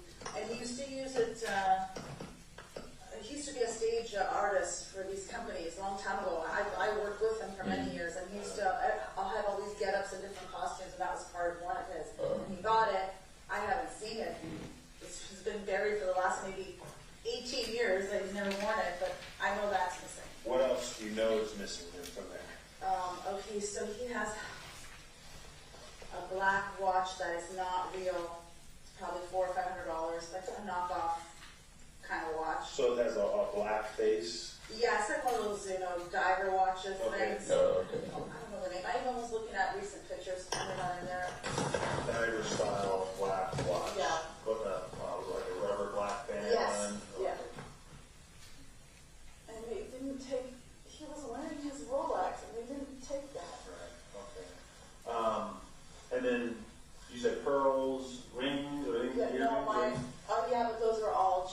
some jewelry. Like how many, like, you know, how many rings, how many necklaces, how many? I can't now remember rings, so I'm gonna say two necklaces, maybe one pearl and one is like just a going out little thing, gold with a long, just like a long gold bar, but it's not really gold. Okay. It's just Like a gold necklace, yeah, gold colored necklace. gold chain, Okay. and just pearls. One pearl, one gold chain necklace. Just some, silver bracelets or anklet, like from vacations and stuff. They're probably like silver. It's not. Okay. This is not the good stuff. Which they took a lot of the gold earrings, maybe 4 pairs of different kinds. They're gold color. But they're not gold. No. I say they took it because I can't find it. I don't know what they took. But obviously the shop is missing too. Okay. So all this stuff is pulled out. I didn't see anything open over here. I didn't see any of this stuff open here. I came in, that was open, but just a couple of clothes on the floor. Nothing was pulled out of there, but this was, everything was all over the floor. Are those the ones you're wearing that night? No. Okay. Yeah, let me grab a picture of those. I don't know if we got a picture or not, but I will grab it. I don't know.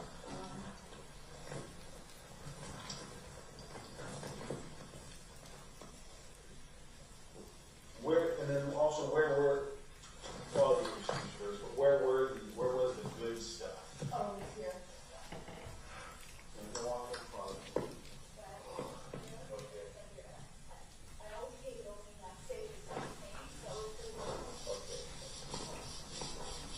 I didn't see any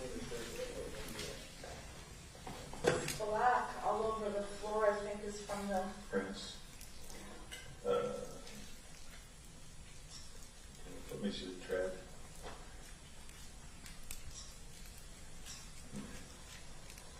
And then you have a safe. Yeah, in here.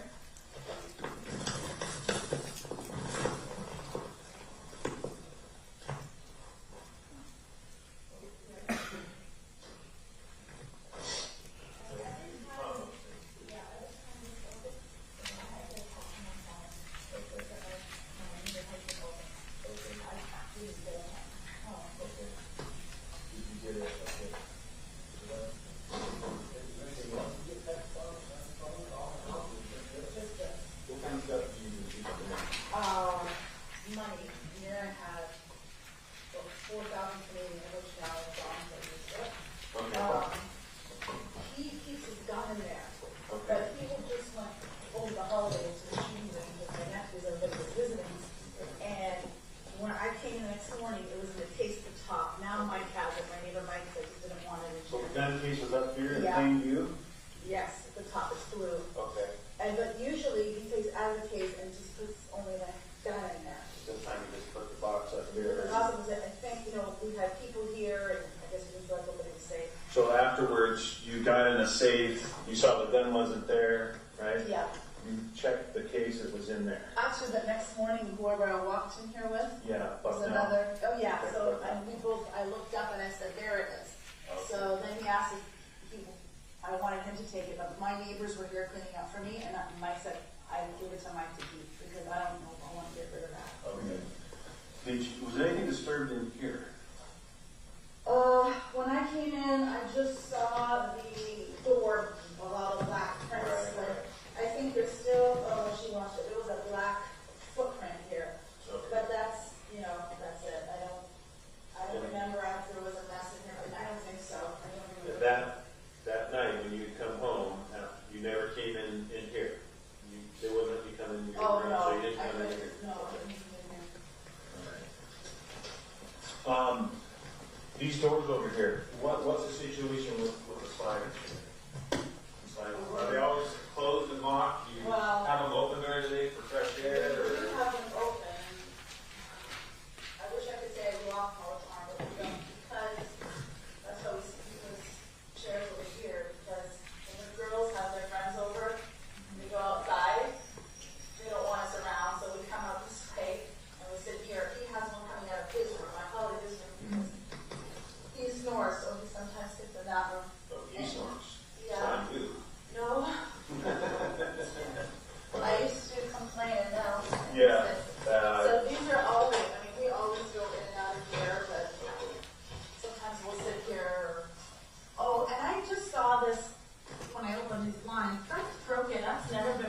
It's that fence. Ever. I've never You're seen talking that. about the wood part of the Yeah. building right now? Yeah. I mean, I'm just saying, I We can never take a noticed look it. at it. So how do you open this door?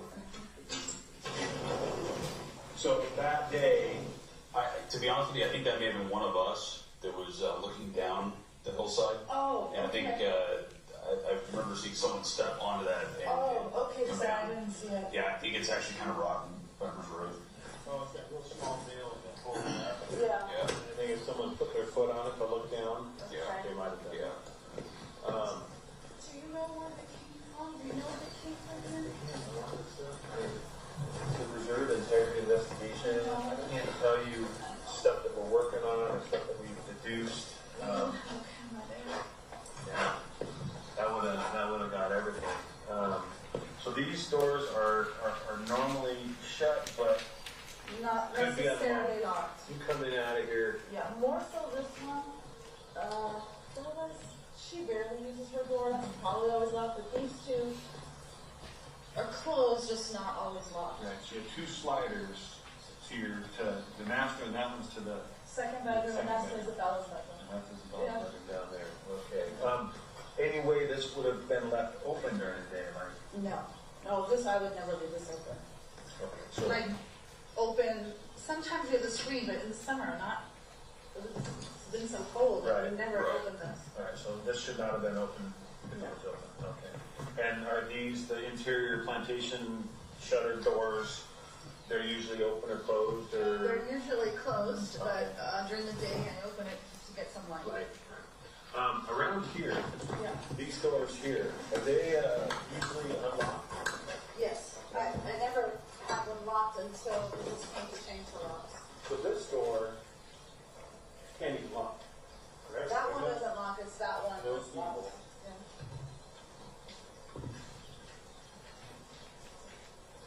That one's locked. But normally it's not locked, but you've been keeping it locked. you said? Now we have, yeah. These doors would have been shut. Yeah, closed. Now they're actually really tight. I don't know if that's from the rain. The but- water. They would extend a little bit. Okay.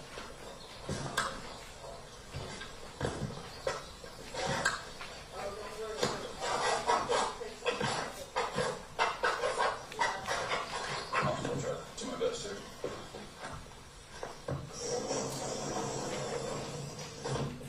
And you talked to Bella, you talked to Jessica, either one of the girls had any Deacon or food or the one thing about the house, everything was almost in pretty immaculate condition except this one here.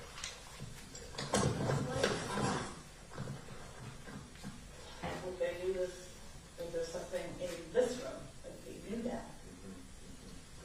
Had you ever had anyone over that saw you go in here and No. He loves entertaining. This house is full of people. Every night, if possible, he would have a party every night. He just loved being out there and everybody, whether it was work or friends or work friends or my friends, there were always people here. But no one comes into my room. Okay. I mean, No reason for anyone. there's no reason for that. He could have maybe come in here, oh, let me get you some money and pull the drawer open, they might have been right there. I mean, probably not, as far as you know. And you don't have anyone close enough to you, like, oh, the money's in the top drawer, go in there and grab me a 20, grab me his assistant, or. Oh no, that, no, but, you know, like, my friend's dad, when I was in my house, anytime we travel, she comes to take care of things, or, no, I trust her with my life, that's not, but I don't know. What about your girls? You ever tell Jessica, go get a 20 out of the drawer, go get a whatever.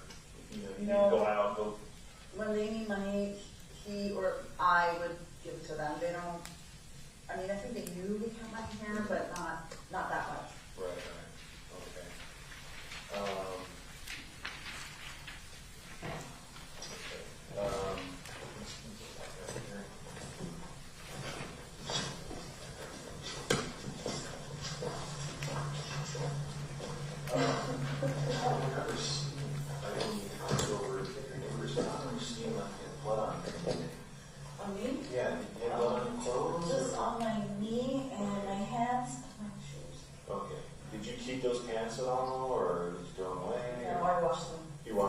gray check pants. Okay, and you managed to get all the blood out, and you still have those pants?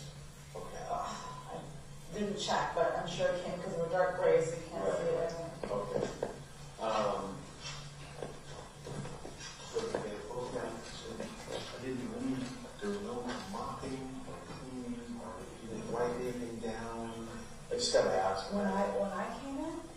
No, yeah, when you guys were here. Oh, no. No. Okay. Because some of the things that they took swabs, I think there might have been some places here. There were footprints? Not so much footprints through there, but some blood. I know there was a drop of blood right over here between the kitchen and the dining room. There was blood over here. I'm trying to figure out when it was at.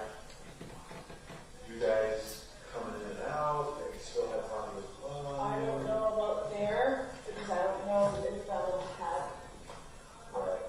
all that blood, or was she still on when she went to her room? Right. I don't know. And then you said Ellie had come and she said clean. So the counters here, when I came here, the counters here were pretty clean. There was a bottle of vinegar right here. Yeah. Should that have been there? No, the vinegar's under the sink. Okay, vinegar's kept under the sink. That was unusual for the bottle of vinegar. Yes. Okay. And I think there was some blood through here. There was blood on this back door. Now, when you had come from here, you come inside, and you sat at the table, but you never came back out through here after you had been Fabio? I don't remember. I don't think so. Okay. That's the thing.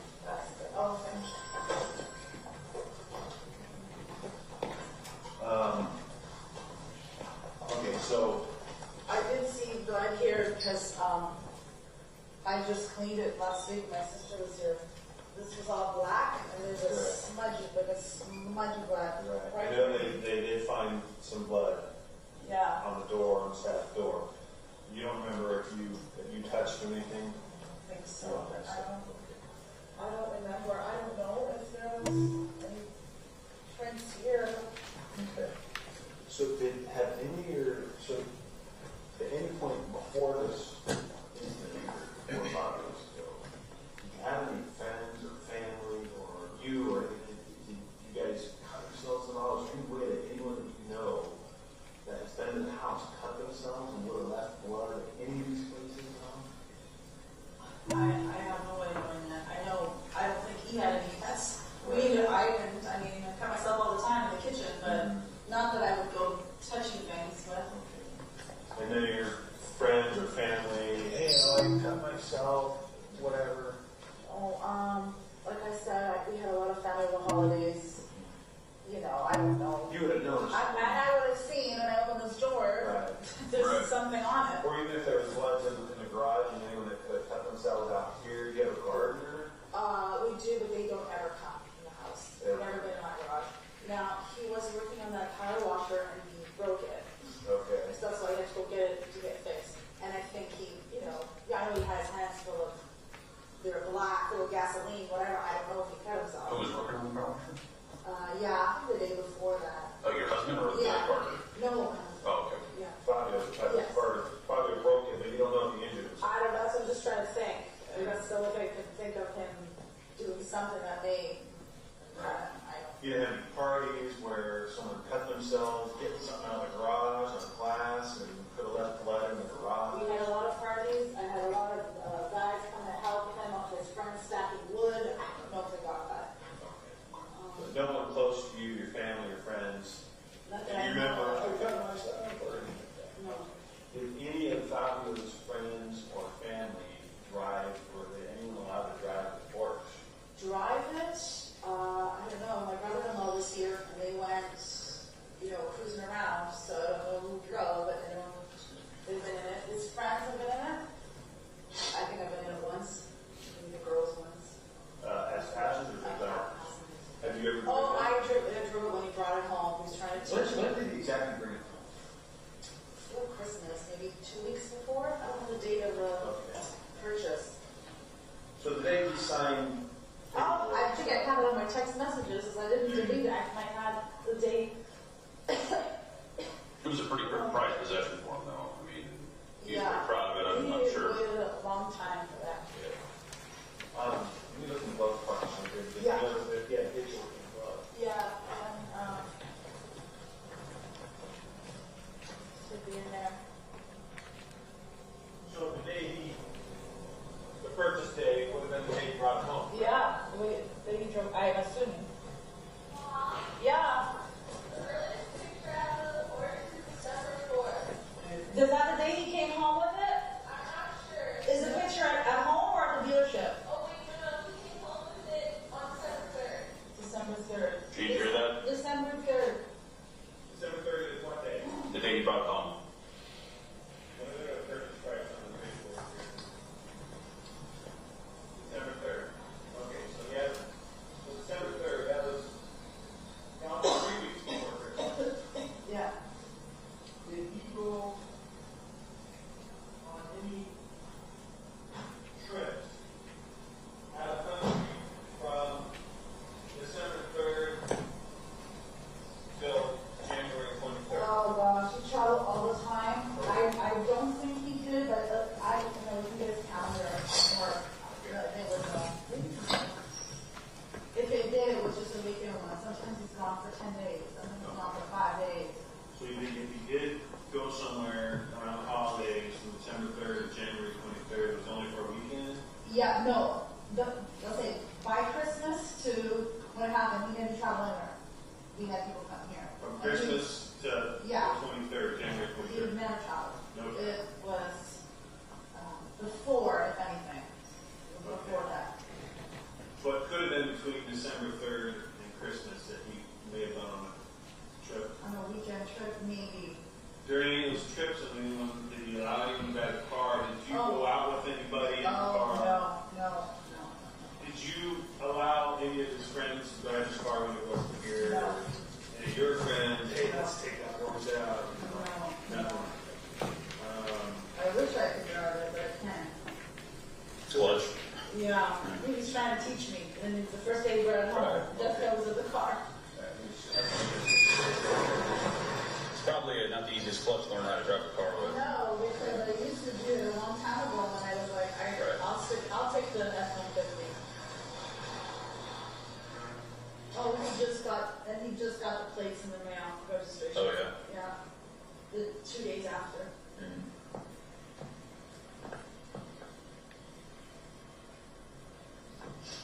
How long have you guys been in the house for? May will be 4 years here Okay. in this house. Yeah. Alright, this light's staying on. It'll probably go off on delay.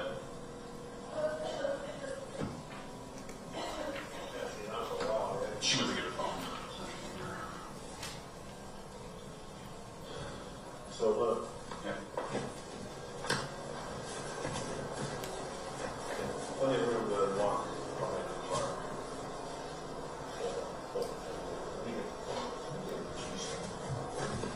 Just to show that you can get a person here.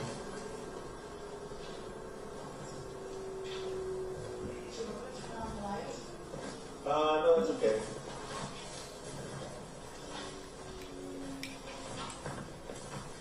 You said you have electrical problems a little bit, but not that day. Like you had power that day, right? Oh, yes, yeah. It was only this kitchen that was dark.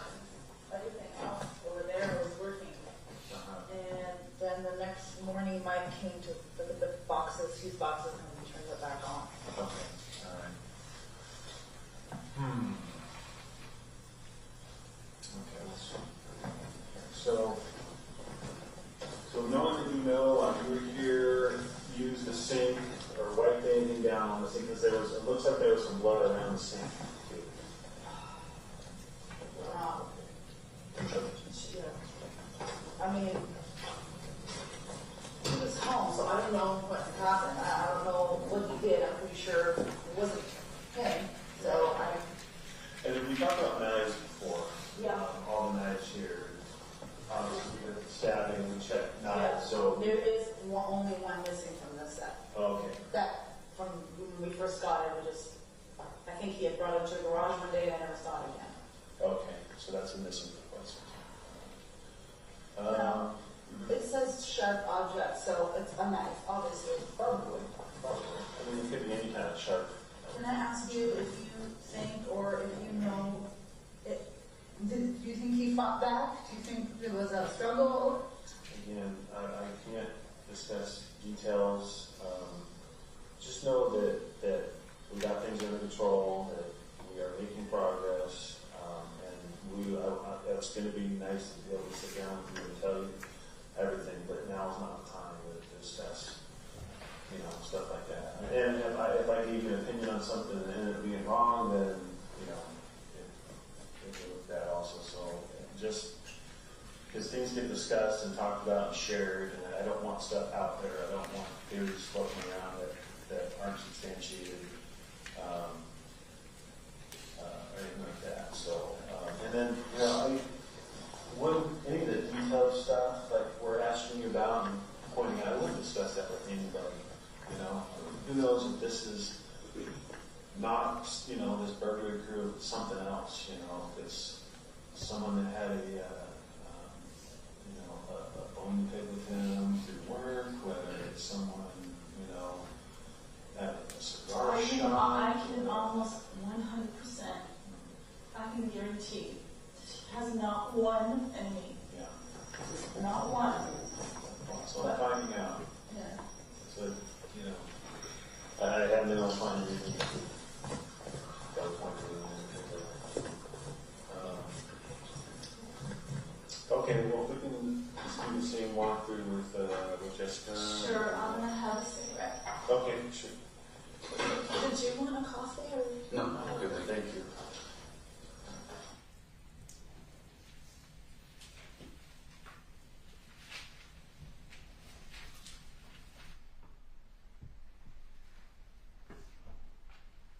In going over, again, all this DNA stuff that could be in the car and whatever like that, I was just asking Jessica about friends and things and stuff like that, who might drive the car. She mentioned, you did mention Elise. You mentioned Elise? Elise is my friend. That called and came? Yes. Okay. And then who else is part of that group? Gym friends? Oh my gosh, yeah, all my gym friends. So Elise is your best? Well, she's one of the leads. There's Faye. Okay. I'm just thinking of people, gym friends that actually, have been to the house. The girls, they're the only ones who really have been to the house. And then after, all my gym friends came. But So prior to Fabio's death, yeah, the only gym friends that have been in your house are who? probably Elise and Faye. Okay. Who else is part of that group? Oh my gosh. Let's see. Guys and Paula, Rob, he's our lead director for racquetball. Rob. I wasn't a racquetball lead. What's Rob's last name? I think it's Baker. What's Paula's last name? I don't know. You know Lisa's last name? I have to look up. That's okay. That's okay. If I need I don't even know Faye's last name. Okay. So Paula, Rob, Elise, Faye, Sheila? Sheila, but she's never really been here before. She came after to pay respects. So before Fabio's death, had Sheila had never been here? No. Had Paula ever been here? No. Has Rob ever been here? No. Never been here before? Fabio's. No. I don't think so. Faye been here before? Yeah, yeah. Okay, so out of all those, you said that Elise and Faye have been here? Yeah, as far as I can remember. Okay. So, and then Deborah had been here off and on. She mentioned Deborah. Yeah. She mentioned, we were talking about driving a car, that Mike, Deborah's husband, drove a car one time? I don't know if he did before. I mean, he did after, because he got it from the... Oh, the in-town driver? Yeah. Oh, okay. She had mentioned he drove it. Maybe that's what she was talking about. Or maybe he did it. I mean, we see each other She often. said that Mike, Deborah's husband, drove the car, and Marco was with him. Oh, that's coming home. That's coming home. Yeah. Okay. But Grant, don't know if he drove it when they were here. I don't know. Ernie may have driven it. You know, that's his best friend. I don't. So, no way that Rob, Paula, Elise, Faye, or Sheila would have DNA in the car at all, or... No, I don't. And plus, that car we just bought it's in reserve. I was thinking maybe the ladies came, during that time, but I don't. Usually we meet at a Starbucks or the gym, or we're training or playing. Okay. And then Deborah's been here, but we don't know if she's ever been in the car. Oh, I don't think she's ever been in the car. Grant, or what's Grant's last name? Larson, Larscn. He's in Toronto. They were just visiting on holiday. He's my sister's husband. So he was around when you had the Porsche before Yes. Fabio. Okay. And Ernie was around before Fabio was... Oh, they bought it together. They just were riding together and all that. So Okay. that's why we know so much about it. He's trying to sell it to me.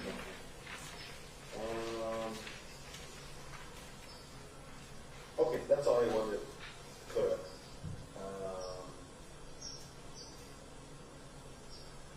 And we got the paperwork for that. And the truck is registered to... Right now it's a Fab, and I have to wait 45 days after it's passing so they can switch it to my name. Oh, who through DMV? Through Ford in Thousand Oaks. So I'm just making the monthly payments, and then Mail those in? I actually gonna go online, and because now it's 2 missed payments, I want to go and pay it. So they'll come and take it, and then when it's 45 days, the dealership is going to do the registration on my name. So we're gonna buy it out if we want to keep it. Oh, did you go out there? And... Yeah, Thousand Oaks Sport. Where did I go? Just Friday morning. Okay. Yeah. All right. You don't have any stock. That's just the same thing, the explosion and stuff like that. Oh my gosh. No. No, Well, my boyfriend was my husband. Yeah. He stopped me every day. Yeah, yeah. And then I asked Jessica this also. Boyfriends have heard about it, have ever conflicts with Fabio at all? Or no, that got all mad because he can't come out of the house. Oh no. No, after they left, he would get mad. Right. So why are you not going on with that? Oh, No, absolutely not. And you don't have any people on any of your social media or trying to get a hold of you or stalking you or anything weird like that? Like, nothing like I have been racking my brain and coming up with this, probably so irrational, illogical things, just trying to make sense of it. nothing that Nothing. worth telling me about or that sticks out in your head at all? I just want to cut down. I think we're heading in the right direction with this burglary cruise. There's a couple of cruises. Actually, a few cruises. Like all in this Wells area. Yeah. Like, this is why we live here. Yeah. I mean, it's not like we live in, I actually found one burglary that I believe to be the same people. So we're looking at that one as well. I hope they have families. Maybe they're suckers. I think that'll be a lot. Does this, I know you sound hopeful, but it seems like it has to take forever. We'll get this done. Yeah, it seems like forever for you. It hasn't even been a month yet. These things can take a long time. Sometimes they're done right away the same day. Sometimes they take months, to happen. And the thing with DNA, and I don't even know if DNA is going to be so far. It looks like everything's being positive, but I can only test a certain amount of stuff. I can't give them 145. So, if the young guys do a little bit of time, you can imagine every other homicide in the entire city. Those detectives are asking for their stuff to be done first. And I'm saying my stuff needs to be done first. So it does take a while. But I don't think these people are going to come back here. I think, and what happened to Fabio, they're not going to, wouldn't dare be coming back probably this neighborhood. Because they don't want to What if, we want to stay here. I don't, this was his paradise. I don't want to leave here. But I don't know if we can. What if I have to move back to Toronto or whatever? Is that going to be okay that we leave? Oh, yeah, no, you do whatever you want to do. I can't take my daughter out of her high school. I just can't do that. We may sell the house and still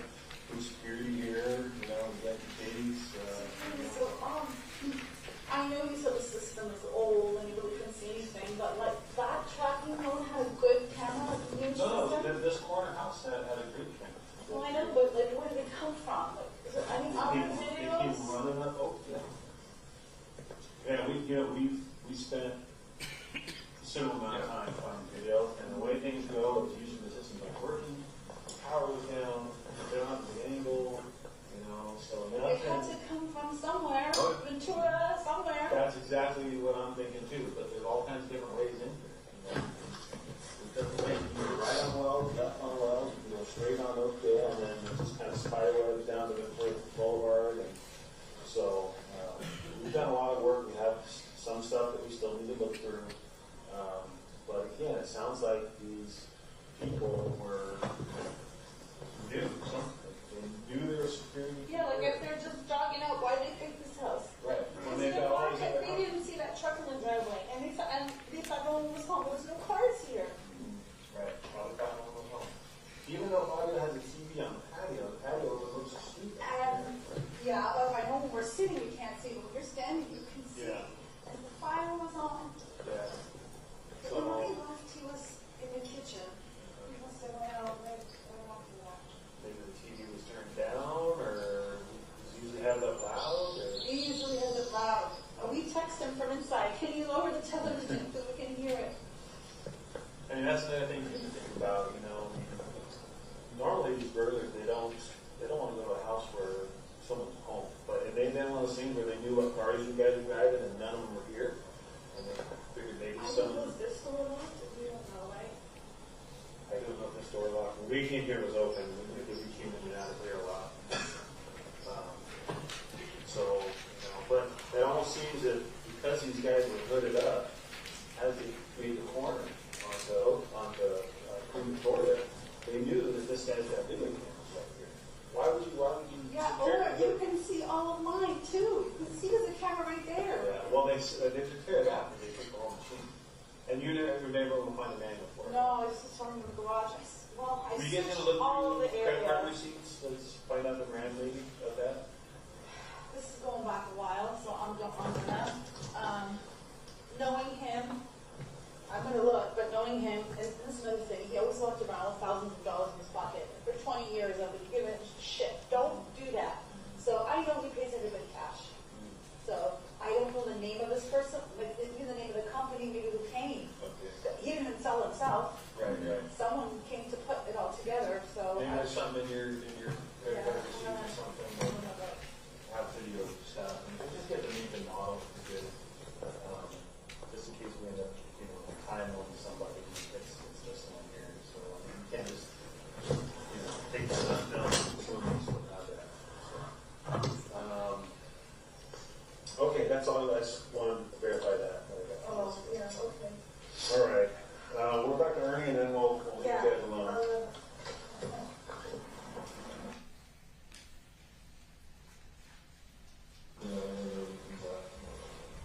Okay, I'm leaving on Monday. So Monday, come home Friday. Okay. And you're going to.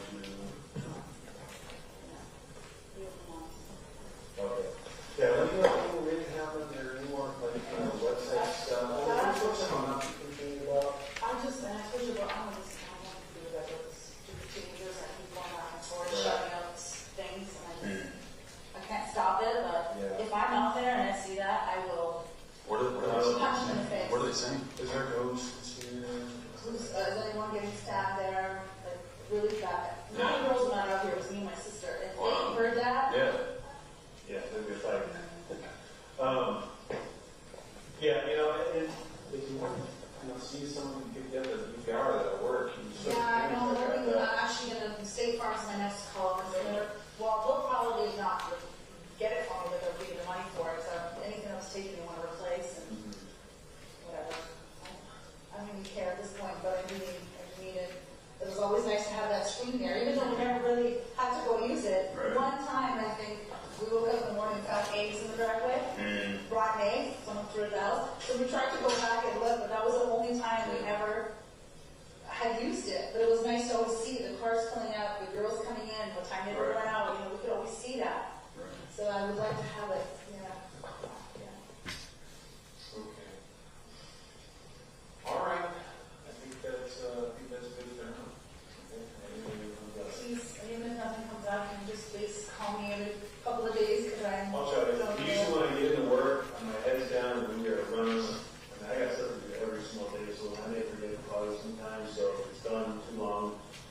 a call, I'll try to give you a call, once a week, if you want to. Okay? All right, you take care. Thank you. We'll talk to the garage, sure.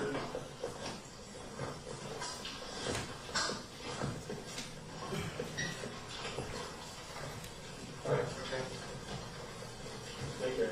Okay, thanks, guys.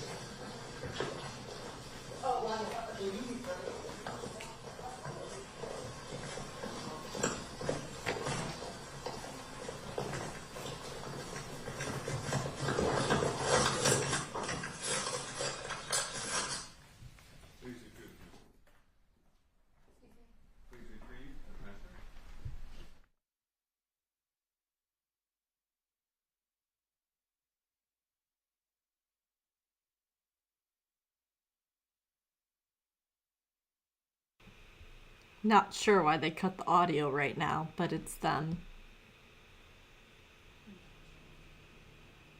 Come on, maybe we need a stretch.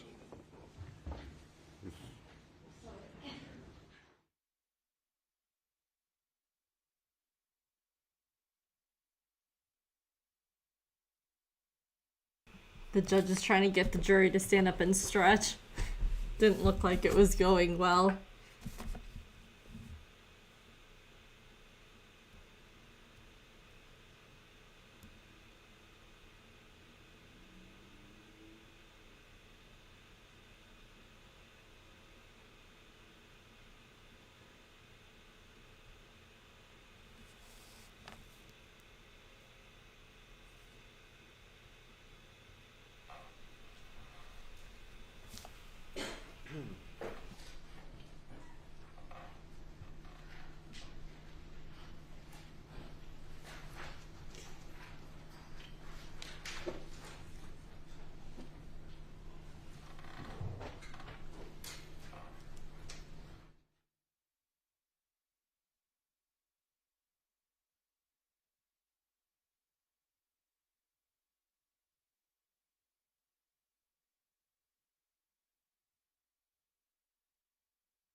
Alright, I'm gonna call it on today.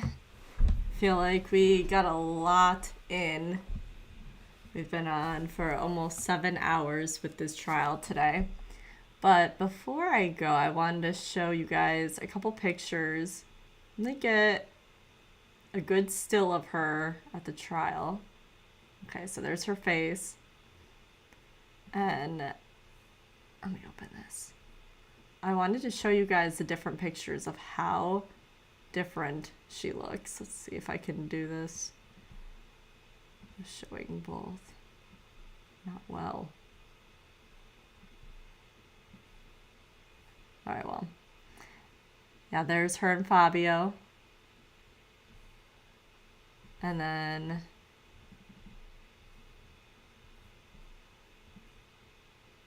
her and Fabio. She looks so different right here. There's a couple more I'll show you.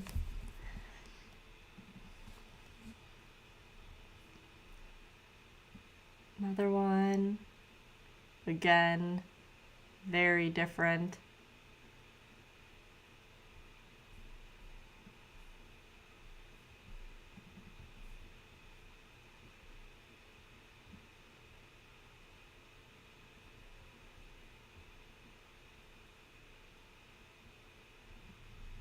And one more.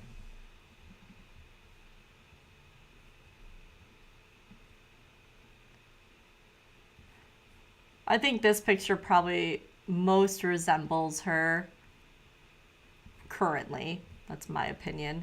But yeah, she's had a dramatic change. And she's been in jail for somewhere between 7 to 8 years, or no, somewhere between 6 to 7 years. So yeah, pretty crazy the difference. I've been noticing that a lot on some of the trials that we've been covering. It's just how vastly different people look. Even people who have only been in jail for like 10 months. Some of them just show up in court looking like a different person. So pretty crazy. I'm going to be back on hopefully tonight to cover the Colin Griffith trial, day 2. And then tomorrow or Sunday, but probably tomorrow, we're going to cover the day 3 of his trial. That way we're all caught up. We can try to catch up before Monday. And so Monday we're good to go. And this trial will be back on Monday as well. So we'll probably come on at normal time for this. So at California time, it has been typically starting at 12:30. Today it started at 1. So we'll try to be on this, and then we'll either watch Collins in the morning leading up to that, or we'll wait and we'll watch it all in the evening. So if you stayed on with me, thank you for watching. It was a long one, but a good one, and I will see you later.